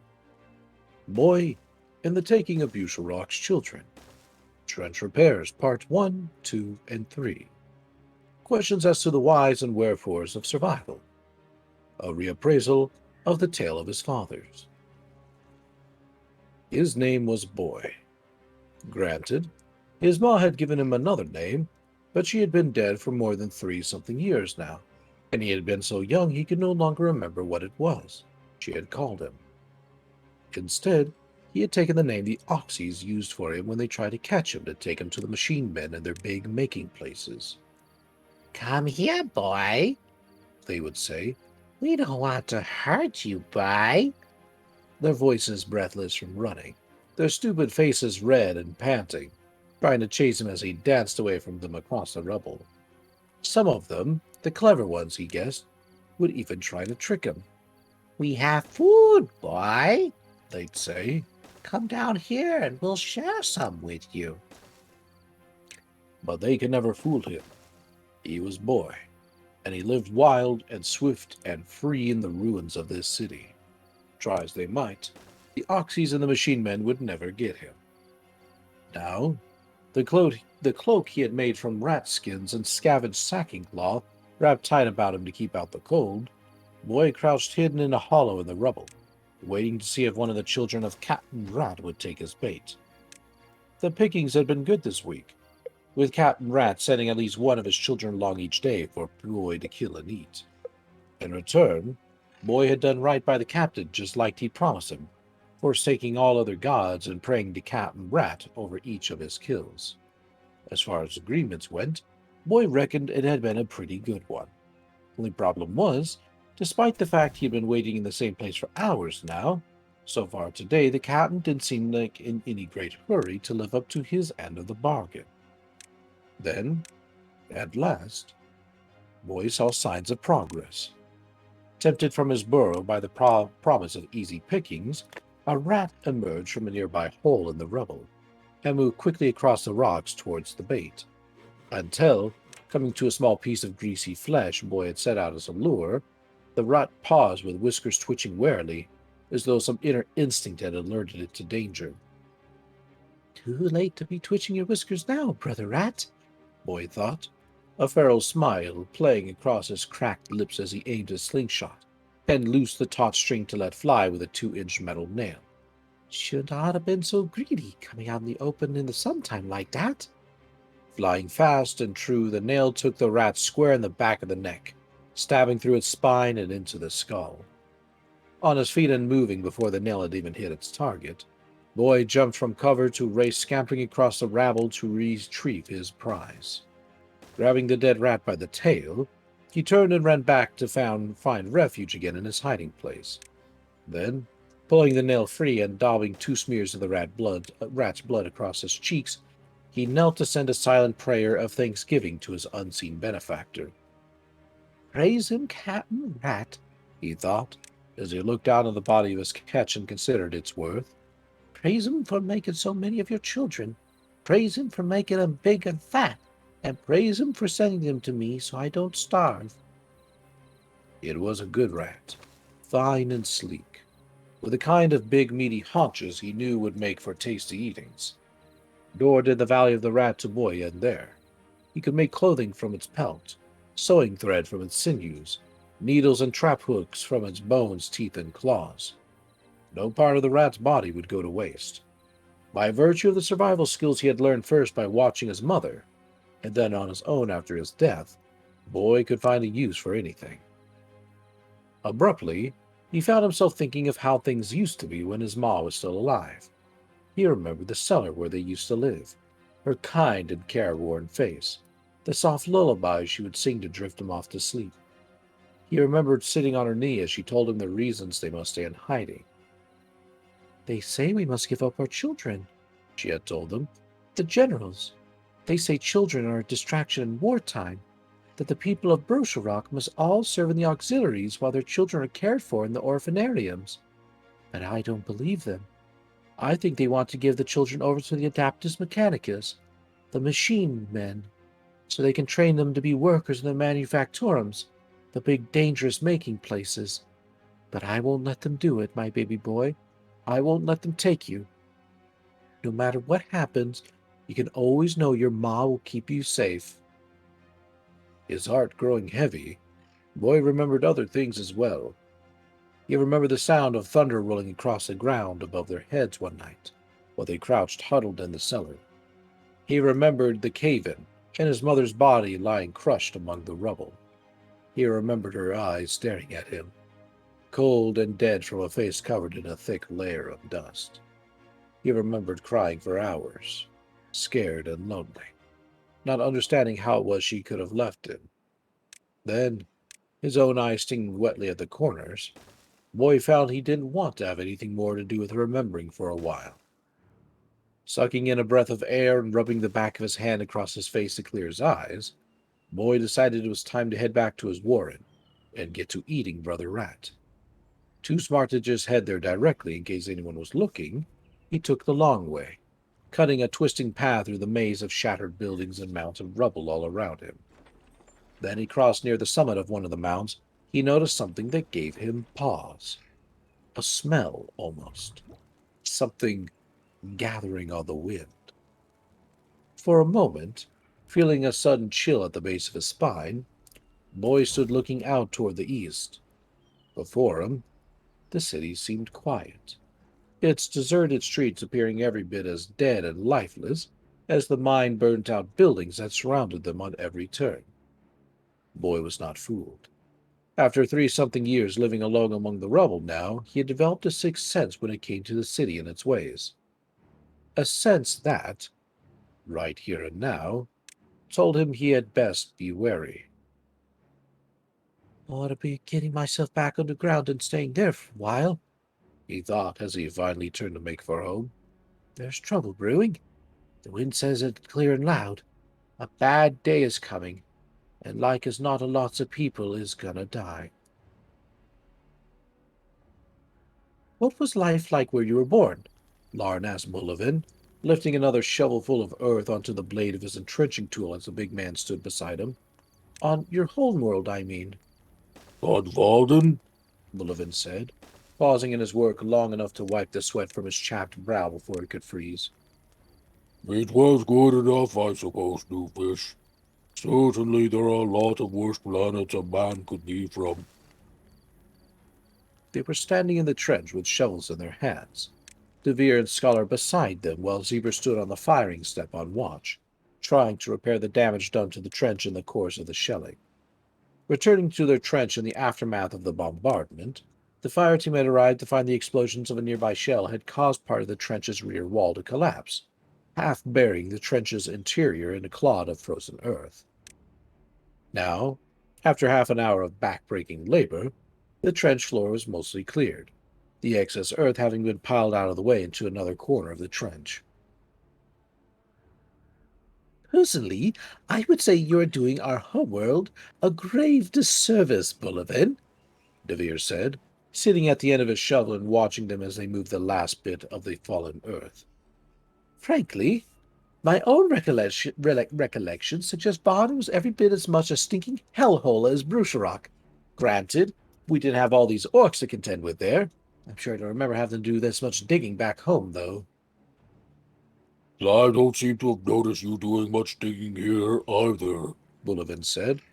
Most of the time, in fact, you've been standing there and leaving all the work to others. It's simply a matter of maintaining a proper division of labor, Devere said. Each man performs a task to which he is best suited, which in this case means that you, Scholar, and the new fish do all the key work, while I oversee your labors in a supervisory capacity. Besides, someone must watch to make sure the new fish can tell one end of a spade from the other. Not to mention your vital role in keeping us all warm, Larn said, so annoyed now at the ugly dwarf's constant insults that he found himself responding in kind without even thinking. Emperor knows if it wasn't for all your hot air spewing about this trench, we might have frozen to death long ago. For a moment, shocked at his response, The others looked at him in silence. Then, abruptly, Scholar and Bullivant broke into surprised laughter. Even De Beer's face briefly cracked into a grudging smile. Only Zebers seemed unmoved, scowling down at Larn from the firing set with the same hostile expressions he always wore. Oh, hot air. Bullivant said, laughing. That's a good one. The new fish may not have been here very long, Divvy, but you have to admit, he got your number fast enough. Yar, yar, yar, keep on laughing, pig brain, De Beer said, his gruff demeanor abruptly restored as he turned to look at Larn in tight-lipped derision. So it seems our little puppy has claws. Very good, new fish. Well done. You made a joke. Ha ha. You're very funny. But don't let your head get too big now. The orcs like nothing better than to see a new fish with a big head. It gives them more of a target to aim at. The repairs continued. Having finally cleared the trench of earth, they laid down their shovels. Then, as Larn watched them, Bullivant and Scholar picked up an oblong sheet of metal lying across the trench floor and pressed it against the ragged hole in the trench wall, holding upright it as De Beer took a wooden prop and used a shovel to hammer the prop in place to keep the sheet in position. There, De Beer said, checking the hole was fully covered and pulling his weight against the prop to make sure it was tight. That should hold it long enough for us to finish the repairs. What now? Larn asked. We've cleared the floor. How do we repair the hole itself? How? Said De Beer. Well, first thing, you pick up your shovel again, new fish. You see that pile of earth over there? He said, pointing toward the clods of frozen earth they had already moved over to the corner of the trench. The pile you just moved? Well, now, you take your shovel and move it back over here. Then you use it to fill in the original hole. I know, you needn't say it. With all this endless excitement, who could believe that anyone ever told you that life in the garden might be boring? I don't understand how this is supposed to work, Larn said later. His hand blistered through his gloves and his back aching from using the shovel as they refilled the hole in the trench wall with soil. Even after we have filled the hole in, won't the wall just collapse again the moment we take the prop away? We don't take the prop away, you fish, Bullivant said, shoveling beside him. Not at first, anyway. First, we fill in the hole, then we wet the soil, then we tamp it all down and leave it to freeze for a while. Then, after a couple of hours, we finally remove the prop and the wall will be as good as new. Trust me, new fish, it always works. You wouldn't believe how many times we've had to repair this trench since we first dug it. Wet it? Larn asked. Don't we need a bucket then to fetch more water? We haven't got much left in our canteens. Buckets? Canteens? Bullivant said, pausing in his labors to look at Larn with raised eyebrows. We are repairing a trench wall, new fish. We don't use drinking water for that. But then, what do we use? Larn asked, beginning to feel foolish as he realized the others were smirking at him. What do we use, he says, De Beer said, rolling his eyes towards the heavens. My broad Varden backside, I swear, new fish, just as I was starting to think you might not be a total idiot, say something stupid and ruin my good opinion of you. If it helps you to answer your question, here are a couple of hints. One, it is always better to use warm water when repairing trench walls in frozen conditions. Two, every human being carries a ready supply of the stuff in question about their person. Warm? Said Larn, a new understanding slowly dawning on him. You mean we... Ah, finally he understands, De Beer said. Yes, that's right, new fish. And guess what? It's your turn first. Now get up there and start pissing. I only hope to hell you haven't got a nervous bladder. Emperor knows I've got better things to do with my time than standing around here waiting for you to piss. What about your own world then, new fish? Bullivant asked afterwards as they sat in the trench waiting for the newly repaired wall to freeze. You asked me about Varden before. What was your own homeworld like? Trying to think of an answer, for a moment Larn was quiet. He thought about his parents' farm, the endless golden wheat fields swaying in the breeze. He thought of his family, all of them sitting at their places around the table in the kitchen as they made ready for their evening meal. He thought of that last beautiful sunset, the sky reddening as the fiery orb of the descending sun fell slowly towards the horizon. He thought of the world he had left behind, and of all the things he would never see again. It all seems so long ago and far away now, he thought, as though all those things were 1,000,000 kilometers away from me. The sad thing is, they're even farther away than that. Not just 1,000,000, but millions and millions of kilometers. However far it was we came in that troop ship. I don't know, he said at last, unable to find the words to say what he really felt. It was different anyway. A lot different from this place. I think our new fish is starting to feel homesick, De Beers said. Not that I blame him. You understand, any place would seem rosy when compared to this damn stinkhole. You find me in a strangely magnanimous mood, however, new fish, so let me give you a piece of advice. Whatever wistful longings you may harbor for the world of your birth, forget them. This is Rock. There is no room for sentiment here. Here, a man must keep himself hard and tight if he wants to live to see tomorrow. Is that it, then? Larn asked. I remember Scholar told me you were all that had survived from over 6,000 men. Is that how you did it? By keeping yourselves hard and tight? Now, there we have touched upon an interesting question, new fish, Scholar said. How was it we survived when so many of our fellows didn't? You can be sure it is a regular topic of conversation hereabouts. Each man has his own opinions. Some say that to have managed to live so long in Rock at all, we must have been born survivors to begin with. Others say it must have been a combination of fate and good judgment, or perhaps only a matter of poor dumb luck. As I say, everyone has their own opinions, their own theories. For me, I am not sure I put much store in any of them. We survived where others died. That is all I can tell you. I always thought the Emperor must have had a hand in it, Bullivin said, his expression quiet and thoughtful. That perhaps he was saving us for some greater purpose. At least, that is what I used to believe. After so many years in Rock, a man begins to wonder. The Emperor? Davir said, throwing his hands up in a gesture of frustration. Really? This time you've excelled yourself, Bullivin. Of all the lumpen-headed stupidities I've heard pouring from your mouth over the last 17 years since we were inducted into the Guard, that is without a doubt the most idiotic. The Emperor. You think the Emperor has nothing better to do than watch over your fat backside and make sure it comes to no harm? Wake up, you big pile of horse manure. The Emperor doesn't even know we exist. And if he does know, he doesn't care. No, Larn shouted, the sudden loudness of his voice in the trench startling them. You're wrong. You don't know what you're talking about.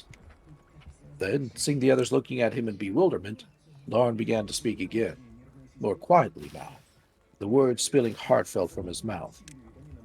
I am sorry, he said. I didn't mean to yell, but I heard what you were saying, and... You are wrong, Devere. The Emperor does care. He watches over all of us. I know he does, and I can prove it. And if the Emperor wasn't good and kind and just, he never would have saved my great-grandfather's life. And then, as about him the others sat quietly in the trench and listened, Larn told them the same tale his father had told him in the farmhouse cellar on the last night at home. He told them about his great-grandfather, about how his name was Augustus, and he had been born on a world called Arcadus 5. He told them about his being called into the Guard, and how sad he had felt at leaving his homeworld. He told them about the 30 years of service, and his great-grandfather's failing health. He told them about the lottery, and the man who had given up his ticket. He told them it was a miracle. A quiet miracle, perhaps, but a miracle all the same. Then, When he had told all these things word for word, the same as his father had told him, Larn fell quiet and waited to hear their reactions. And that is it? Devere said, the first to speak after what felt to Larn like an age of silence. That is the proof you talked about? This tale your father told you? It is an interesting story, new fish, Scholar said, his expression ill at ease. Ha! Story is right, Zebra said, looking sarcastically down at Larn from up on the firing step. A fairy story, like parents tell their children to make them sleep. You believe that crap? New fish, maybe you should tell your story to the orcs and see if a miracle saves you then. Shut up, Zebras, Bullivin snapped. You're supposed to be on watch, not flipping your lips about. And it's not as though anyone asked for your opinion. Leave the new fish alone. Then, seeing he had cowed Zebras into silence, Bullivin turned towards Larn again. Scholar was right, new fish. It was a very interesting story, and you told it well. Is that all you were going to say? Larn asked, surprised. You all sound like you think something is wrong, as though you don't believe what I just told you. We don't believe it, new fish, Devere was blunt. Granted, Scholar and Bullivin are just trying to be soothing about it, but they don't believe it either. None of us do. Frankly, if the story you just told us is what passes your benchmark for a miracle, you're even more of an innocent than you look. I would have expected you to say that, Devere, Lawrence said. You don't believe in anything. But what about the rest of you? Scholar? Bullivin? Surely you can see that what happened to my great-grandfather was a miracle? That's proof that the Emperor watches out for us? It is not a matter of believing you, Scholar said, lifting his shoulders in a helpless shrug. It is just that, even if we accept the details of your story are true, new fish, these same details are open to a variety of interpretations. Interpretations? Larn said. What are you talking about? He's saying you are being naive, new fish, Devere said. Oh, he's doing it right in that scholarly way of his, of course. Just tiptoeing around the subject rather than coming right out and saying what it is on his mind directly. But he thinks you are naive. We all do. You have to understand the experience of life makes us see these things differently, Scholar said. But how's there any different way to see it? Lauren said. You heard the story. What about the man giving my great-grandfather his ticket? Surely you can see that must have been the hand of the Emperor at work. Far be it from me to shatter your illusions, new fish, Devere said. But I doubt the hand of the Emperor had anything to do with it. No, likely the only hands involved in it at all would have been belonged to your grandfather. What do you mean? He killed him, new fish, Devere said. The man with the ticket. Your great-grandfather killed him and took his ticket from him. That's your miracle. No, Lawrence said, looking quietly from face to face in disbelief. You are wrong. Of course, I can see how it could have happened, Devere said. There's your great-grandfather. He's sick, ailing. He knows winning the lottery is his only chance of making it out of the guard alive. Well, when someone else gets the winning ticket, he realizes only that one man's life stands between him and freedom. And he is a soldier. He's killed before. What is one more life in the grand scale of things, he tells himself. It's a dog-eat-dog universe, new fish. And it sounds like your great-grandfather was a dirtier dog than most. No, Lawrence said. You're not listening to me. I'm telling you. You're wrong about this. You are sick, Devere. How could you even think of something like that? It is the name, new fish, Scholar said sadly. Or the lack of one, I mean. Yes, the name, Devere said. That's what clinches it. What are you... I don't understand. They're talking about the name of the man who gave your great-grandfather the ticket, New Fish, Bullivant said with a sigh. It wasn't part of the story, and you must be able to see that makes all the difference. I'm sorry to tell you this, but that is what proves your great-grandfather killed him. The name? Larn was floundering now, his stomach churning, his head dizzying as though the world about him was suddenly beginning to turn strangely on its axis. Think about it, new fish, Devere said. This man is supposed to have saved your great-grandfather's life. Your great-grandfather must have known his name. He was a comrade of his, remember? A man who fought side by side with him through 30 years in the Guard. And yet, years later, when your great-grandfather tells the tale of his son to his son, he somehow neglects to even mention the name of the man who saved his life. It doesn't add up, new fish, especially considering you told us your great-grandfather was a pious man. A man like that, if somebody does them a good turn, they remember them in their prayers to the Emperor for the rest of their life. It does have a ring of a guilty conscience about it, new fish, Scholar said. Though, if it is any consolation to you, I also suggest your great-grandfather was not given easily to murder. If he had been a more cold-blooded man, presumably he'd have just told his son the man's name and thought no more about it. Not really, Scholar, Devere said. Even though years have passed by then, he could have still been worried about his crime being found out. Maybe he thought it was better to let bad dogs lie and never mention the name ever. Either way, it doesn't really make any difference. Your great-grandfather killed the man, new fish, and stole his ticket. That's all there is to it. So much for miracles. No, you've got it wrong, Larn said. There must be another explanation, one you haven't thought of. Surely you can see that my great-grandfather wouldn't have done anything like that. But as Larn looked at them, it was clear to them that was exactly what they did believe. Devere, Scholar, Bullivant, Zebras, all of them.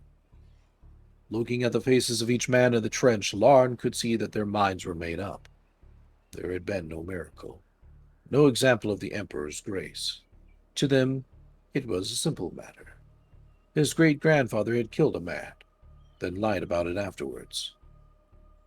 No, Larn said at last, hating how weak his voice sounded and the way it wavered. No, you were wrong. You were wrong, and I don't believe you. End chapter 11.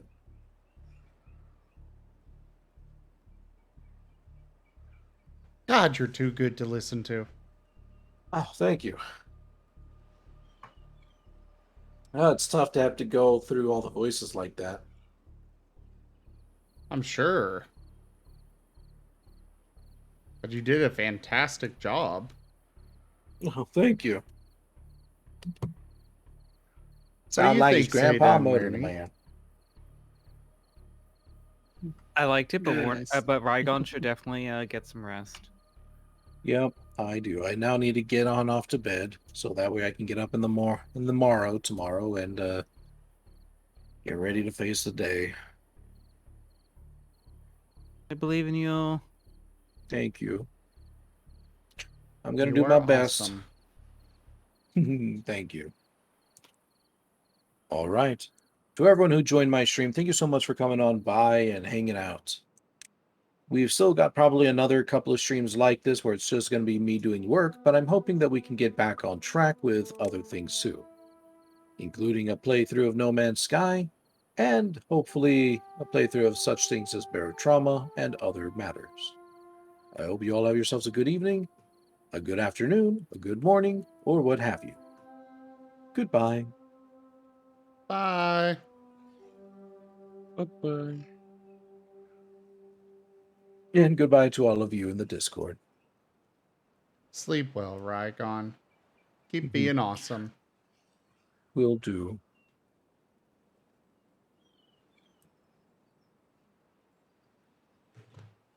All right.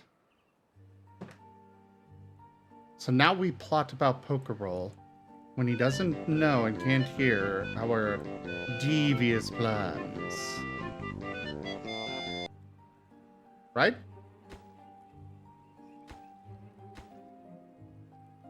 Maybe. I might go to bed in like a few minutes myself. I'm pretty tired. Oh.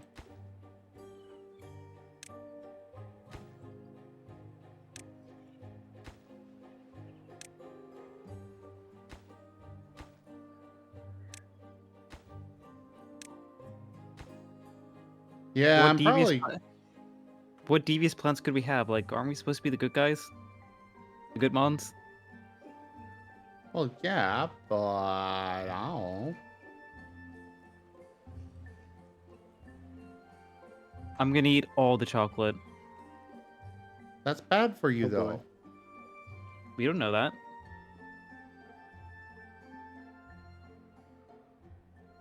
True. You are correct. We don't. I hope you've got a backup character in mind.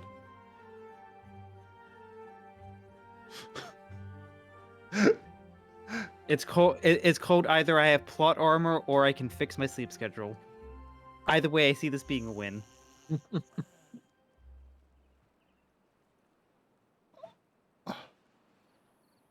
You don't like the poker roll that much? Oh no, I love the poker roll, but if something were to happen to Dart because of my own stupidity, then I would be completely heartbroken, and I don't know how I could go on and forgive myself.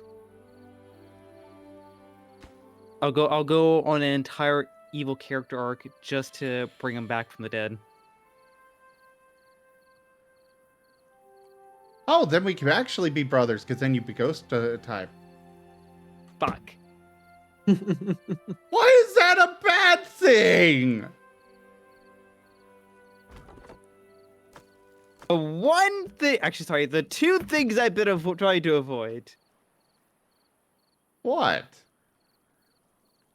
Having Dart die, and having actual brotherly connection. Okay, what is wrong with the actual brotherly connection? I think it cheapens the relationship bonds that our characters have been building. If we find out at the end of the third season that, oh yeah, you're actually brothers, then like, that just cheapens the friendship developments. Because now we're contractually obligated to be at least somewhat on good terms. And not, ride those highs and emotional lows that, naturally occur when we're developing friendships. You clearly do not have a brother. Yeah, I have a sister. Yeah, there's a big difference in relationship there. Mm-hmm. Brothers are definitely not contractually obligated to like each other. Yeah, hell no. Oh no, my sister and I were on excellent terms. Well, yeah, We absolutely we absolutely got in each other's hairs, but as we've as we've matured, we're like, yeah. Yes. Still an asshole. And I called my brother a blood sibling. Because I kind of refused to call him a brother. But that's a whole other thing. Flip side, my sister's the only one I felt comfortable coming out to. Yes, brothers and sisters get along. Brothers, typically not. Yeah. I mean, no. Let me clarify this. My sister and I did not get along. We were definitely on the contractual obligation for the longest while, but then we worked it out.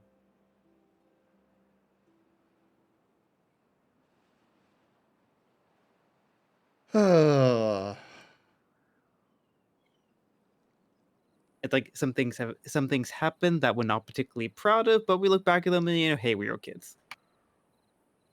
Yep. I lost my front teeth because of her. I accidentally let her get a concussion. These things happen. What? Oh boy.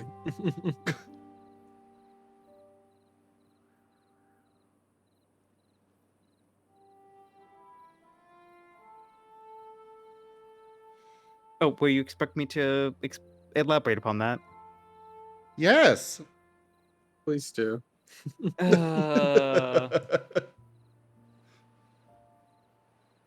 Okay, back when little Seda was a little youngin, I was at that time where baby teeth were getting replaced with the permanent teeth that you don't want to mess up. Yeah, basketball to the face got the final kick for those. Way to go! Look over the schoolyard for them. Thank you, sister. Oh boy.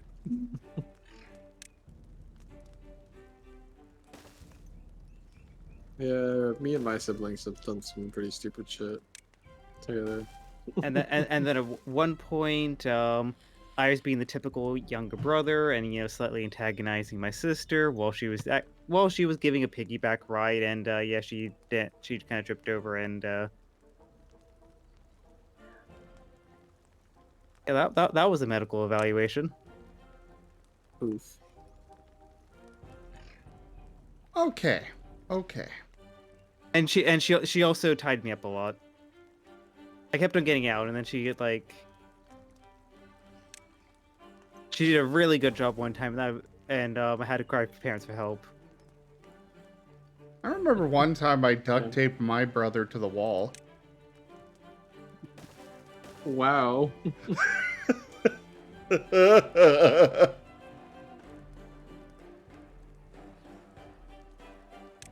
We were curious if he could actually get free. Fun fact, he could not. Unfortunate fact, we kind of tore up part of the wall from the duct tape, and yeah, my mom was not happy. Yeah, my sister tied me by my ankles to my own bed, and I had one of those loft bed. I had one of those little loft beds.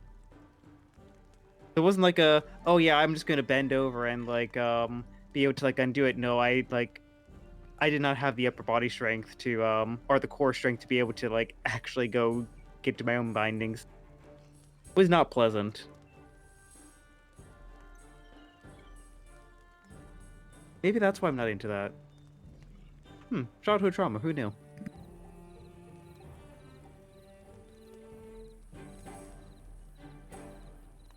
Ah, the things we get into.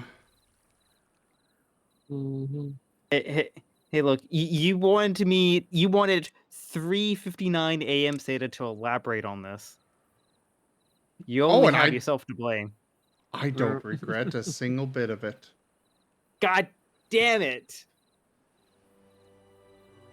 It just reaffirms my belief that you are cute.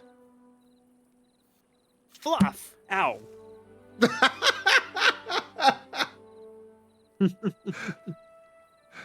And how did you just hurt yourself? I flung my hand down and hit the shock mount of my mic.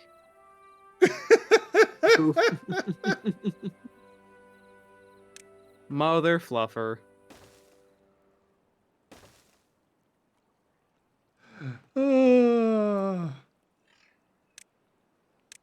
This is delightful.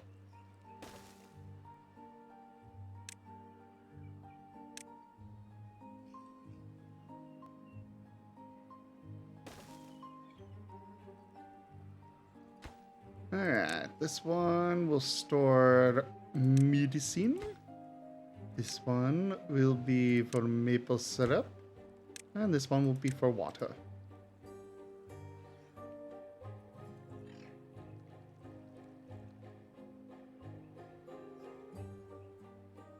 Okay, hold on. I definitely need to go. I need to go back and reread this chain. What the? Yeah, that's what I'm looking at too here. If you're family, murdering each other hits less hard than if you're incredibly close but not family. You could even accurately shout a Star Wars reference. You were my brother, Seda. I loved you.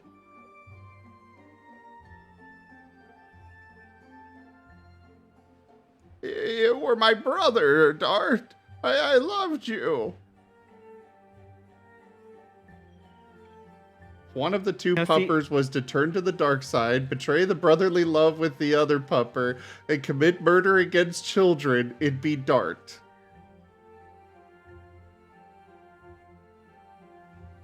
Clearly, I'm role-playing my character wrong.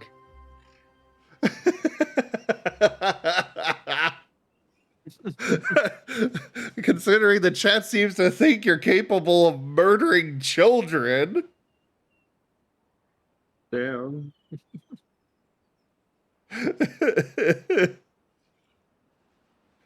Maybe there's some other backstory hints that I haven't picked up on.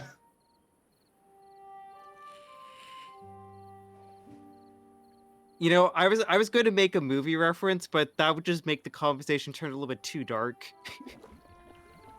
A little bit too dart.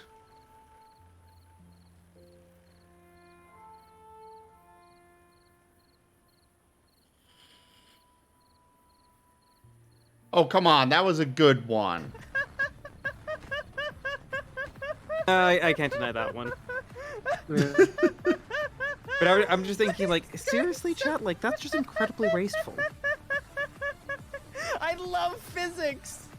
Oh, are you going to kill the children and then eat them? your stay. What the hell?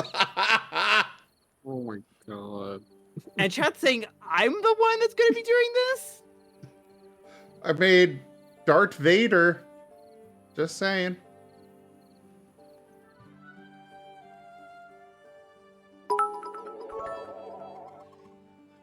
Jibe Gap cheered with 100 eggy bitties. I approve of that joke.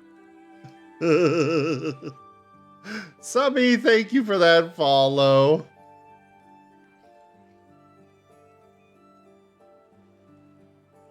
Kipcab says, look, they're not saying that this moment Dartwood, but look at those eyes. They hide a deeply chaotic energy. Clearly it's just a front, waiting to unleash chaos and evil upon this world. You do keep saying that you're wanting your evil character tag. Seda wants the evil character tag. Dart's a good bead. Maybe you're channeling it through the wrong person.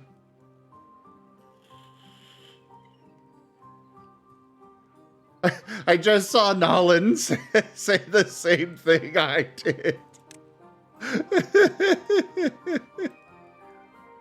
Okay, fine. You know, my grand plot for the Pokeball session, I'm going to convince Amos to burn the house down. Oh no. I'm just going to be like, hey, you want to be a really, really funny joke? Do your little fire thing on the front porch.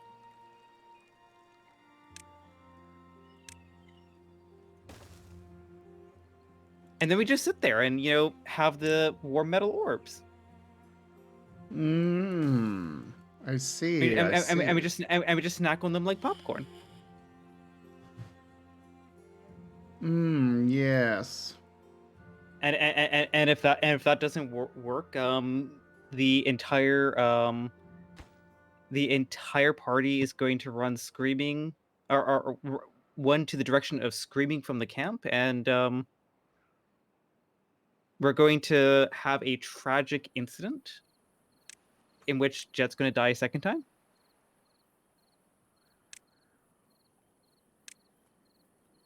And the motives and the reasons won't be revealed for another 2 seasons. So why are you killing Jet?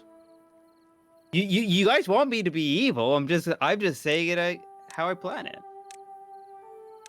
So you're saying that you have plans. But no, I'm coming up with them on the spot. No, some of these sound premeditated.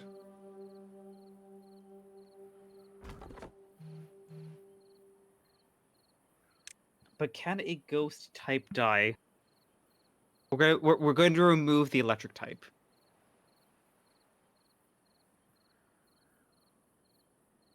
So you're wanting to experiment with Jet and see if he can die, just, you know, as a ghost.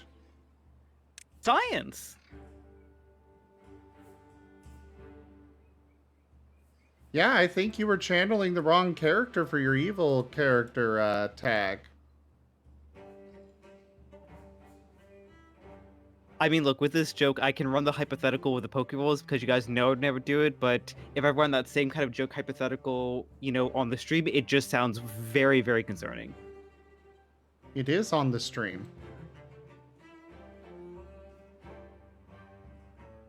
I am literally streaming right now. I know, but if I'm talking about the hypothetical for the Pokerolls characters, it's a fun bit. But if I just start replacing that with like our actual names, then that just sounds very concerning. The police might get involved. That's definitely not.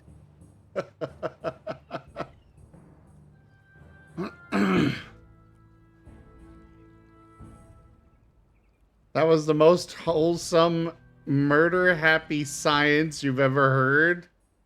Yeah. And now you're getting bonked by Corbin. I deserve that. Because I would rather talk about actual Pokerolls plans than hypothetical, science murder scenarios. Okay. Well, let's do it. So we're still burning the house down, right? Have returned. Okay, fair. Fox just resubscribed for I'm 22 saying months. with everyone inside, I'm just Razin like saying Peak. just remove the One sec. evidence. Okay, repeat that. Oddsog, thank you for that resub. And your 22 months of support. But repeat that. I couldn't hear over the... We're still burning the house down, right? No. I heard that Okay, part. I heard Amos shut you down on that. I'm not saying with anyone inside, just saying we burn the house down. And then that creates a cascade throughout all of these ruins that probably have old, decrepit wood that would be very easily flammable. No. Are we trying to upset Martinez or not? I don't think we want to upset a murderer. Or someone that is potentially a murderer. You know what? Valid point.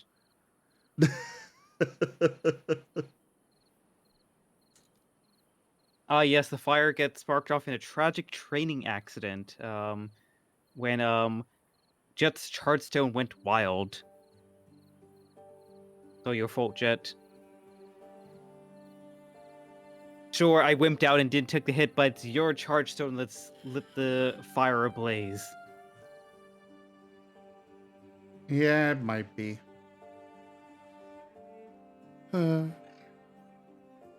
Jet will take the fall for his brother again. Just Again? Just like in Budapest. What's a Budapest?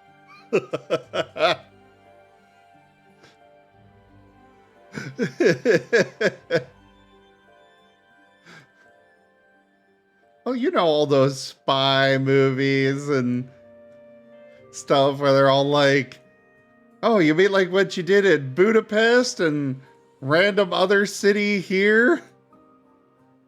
Yeah, Budapest. Yeah, there we go. That's the proper way.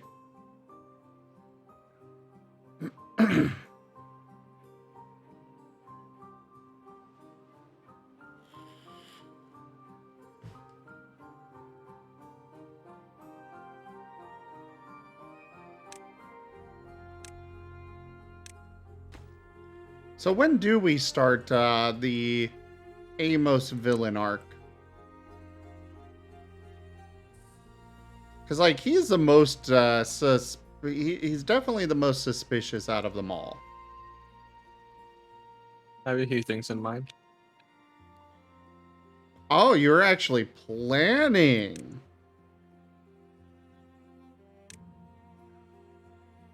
I mean, there's stuff that, I don't know, if Amos, like, gets around to, like, remembering parts of his past, and, other... Which I shouldn't spoil that, but there's other stuff that might come up. All right, everybody, you're going to have to tune in for Pokeroll to see this. I am quite intrigued. course, we need to actually have a session again. And that will be your downfall. What will be my downfall? Your intrigue. Yeah, it probably will. You're right. That is how Seda kills me. Not Dart killing Jet. No, that's how Seda kills me. I told you to not investigate. I told you not to look into it. Just drop it. But did you? No, you didn't. It was for science. And now it's time for me to do science of my own.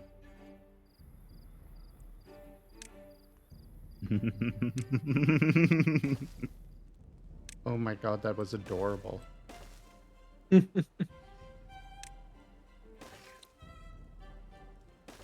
Yeah, also, basically, Amos just wants to, like, murder that guy that was in Starlight, the Alabaster Gleam dude. Valid. I think we all do. Yeah. I mean, like...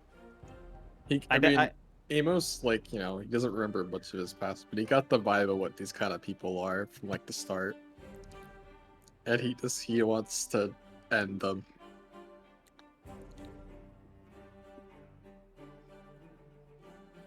I mean, you know, I'm very much with you on that, just because of, like, hey, what kind of monsters would deny someone urgent medical attention?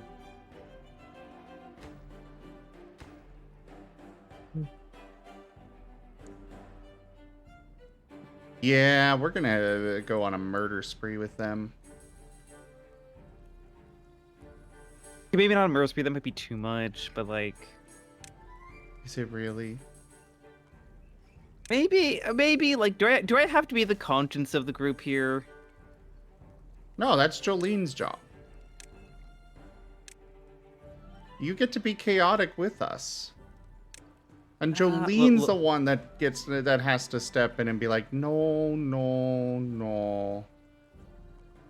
Now we ice the cake, boys.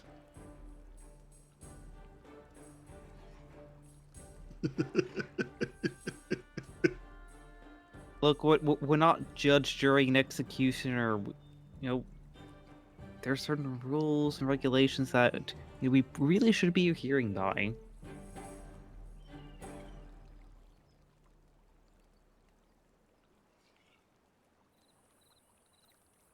And, like, we deal with the Alabaster Gleam, and then we let the Guildmaster deal with them. Endo, it's gonna be Seda cake that we're icing.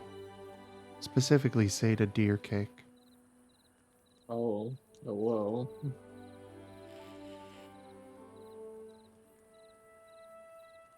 If your own show gets banned, it's your own fault. Did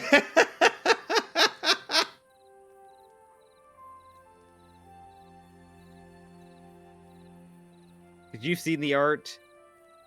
Where do you see the art? I know exactly what kind of joke you're making. Yes. Yes, you do.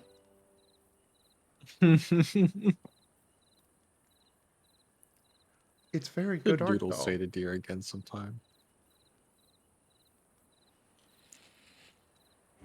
I see to, like, doodle stuff in general, because I haven't gotten, like, fuck all done the past few days.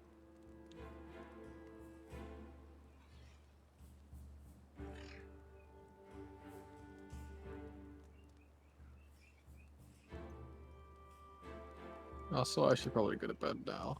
Go sleep. Go commit sleep. Be refreshed. Do good work. I'll make an attempt. Earn those muns. Gotta earn the monies. Deal with annoying ass Northrop Grumman employees.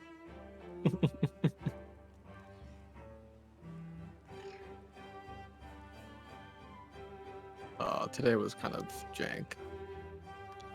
We had, like, the amount of calls that is just the correct amount of annoying. Where it's just like, it's not too overwhelming, but it's just enough that at certain parts of the day, calls are just gonna be constant, or they're gonna be queued. So it's just kind of endless calls, and all of them were very annoying, and I was very stressed. I'm sorry. God. Lots more hugs. Oh, Even yeah, more hugs. Hoping today won't be as bad, but I had no idea. Shit like ramps up like mid-January, usually pretty bad. But hey, if you can tough it out for this month, then like you're going through the worst. Hopefully, I'm hoping.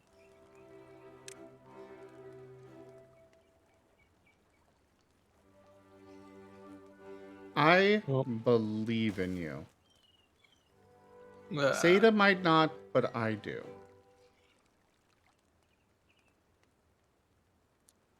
Well, really? No comment, Seda? What is there to comment on? I'm in the corner with the pom-pom the steering warning on.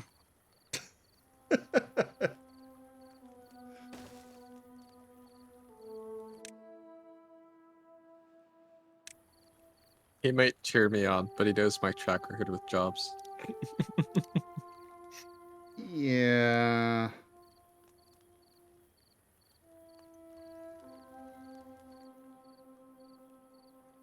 I know that track record. But I still believe in you. Yeah. It may be unwarranted. No. I hate to try and stick with things instead of going, being stubborn and doing I do what I want.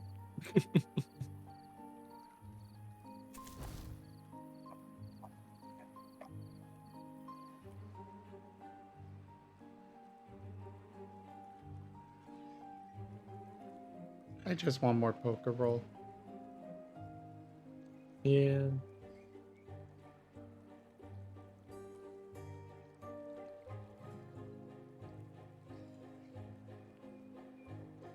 And I swear, if people are like, I don't know if I feel up for it, I am going to screech at them.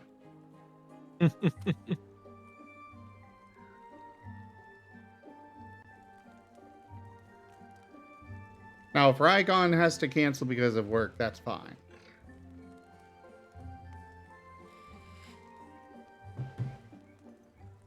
What if we have to cancel because I actually turned to Dart RRL?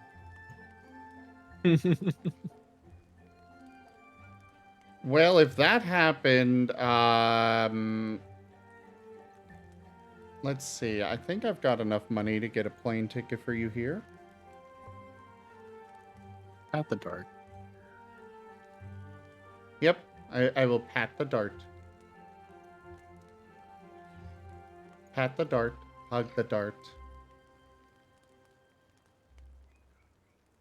This proposal's rejected. And then I will share you with Avi. I was gonna say you better fly me over to Avi's house first. Hey, if I'm paying for the ticket, you're coming here first. Besides, once I get you to Avi, I'll never see you again. Okay, I just gotta make it out to AC.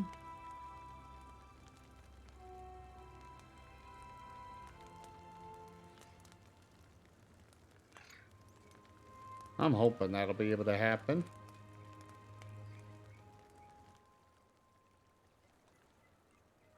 I'm hoping for AC. Yeah, I'm playing my cards as best I can.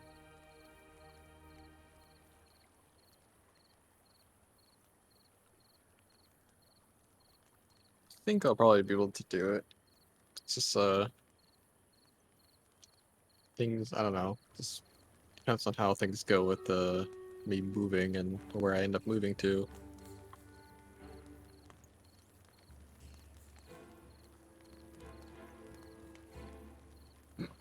That is kind of the big question. Where are you going? Because you can't decide on anything, it seems. Nope, I keep getting, more ideas or other offers or stuff, and I'm like, well, I don't know. It's also dependent on me not getting fired from my job. Well, don't get fired. I'm trying. I made it this far without getting fired, so. Well, I believe in you.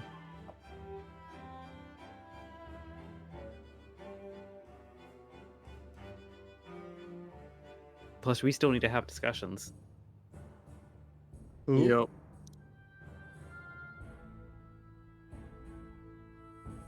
Warnie and I. Yeah.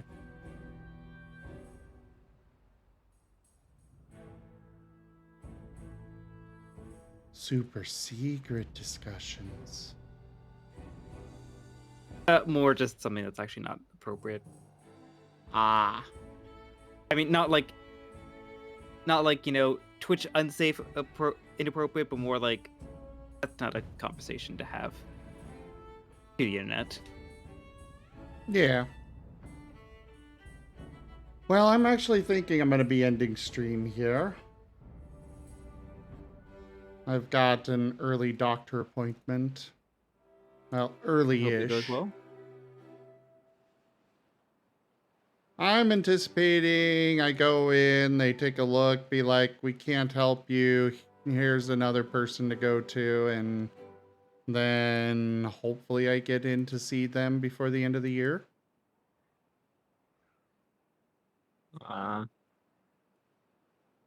Because I hope it's... Go ahead. well, I hope things go well for the both of you. Thank you.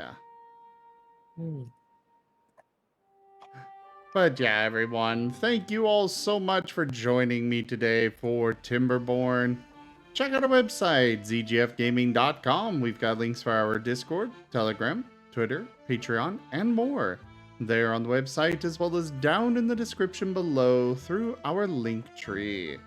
Thank you to my patrons, donators, and subscribers. It is because of your support that I'm able to continue bringing these streams to you all. I really cannot do this without your guys' help and support, so thank you. Consider becoming a patron over at patreon.com/zgfgaming. It is one of the best ways to support the channel, though you can also do so by simply sharing the stream around. But for now, thank you all so much for joining, and I bid you the most fondest adieu. Have a great night. Woo!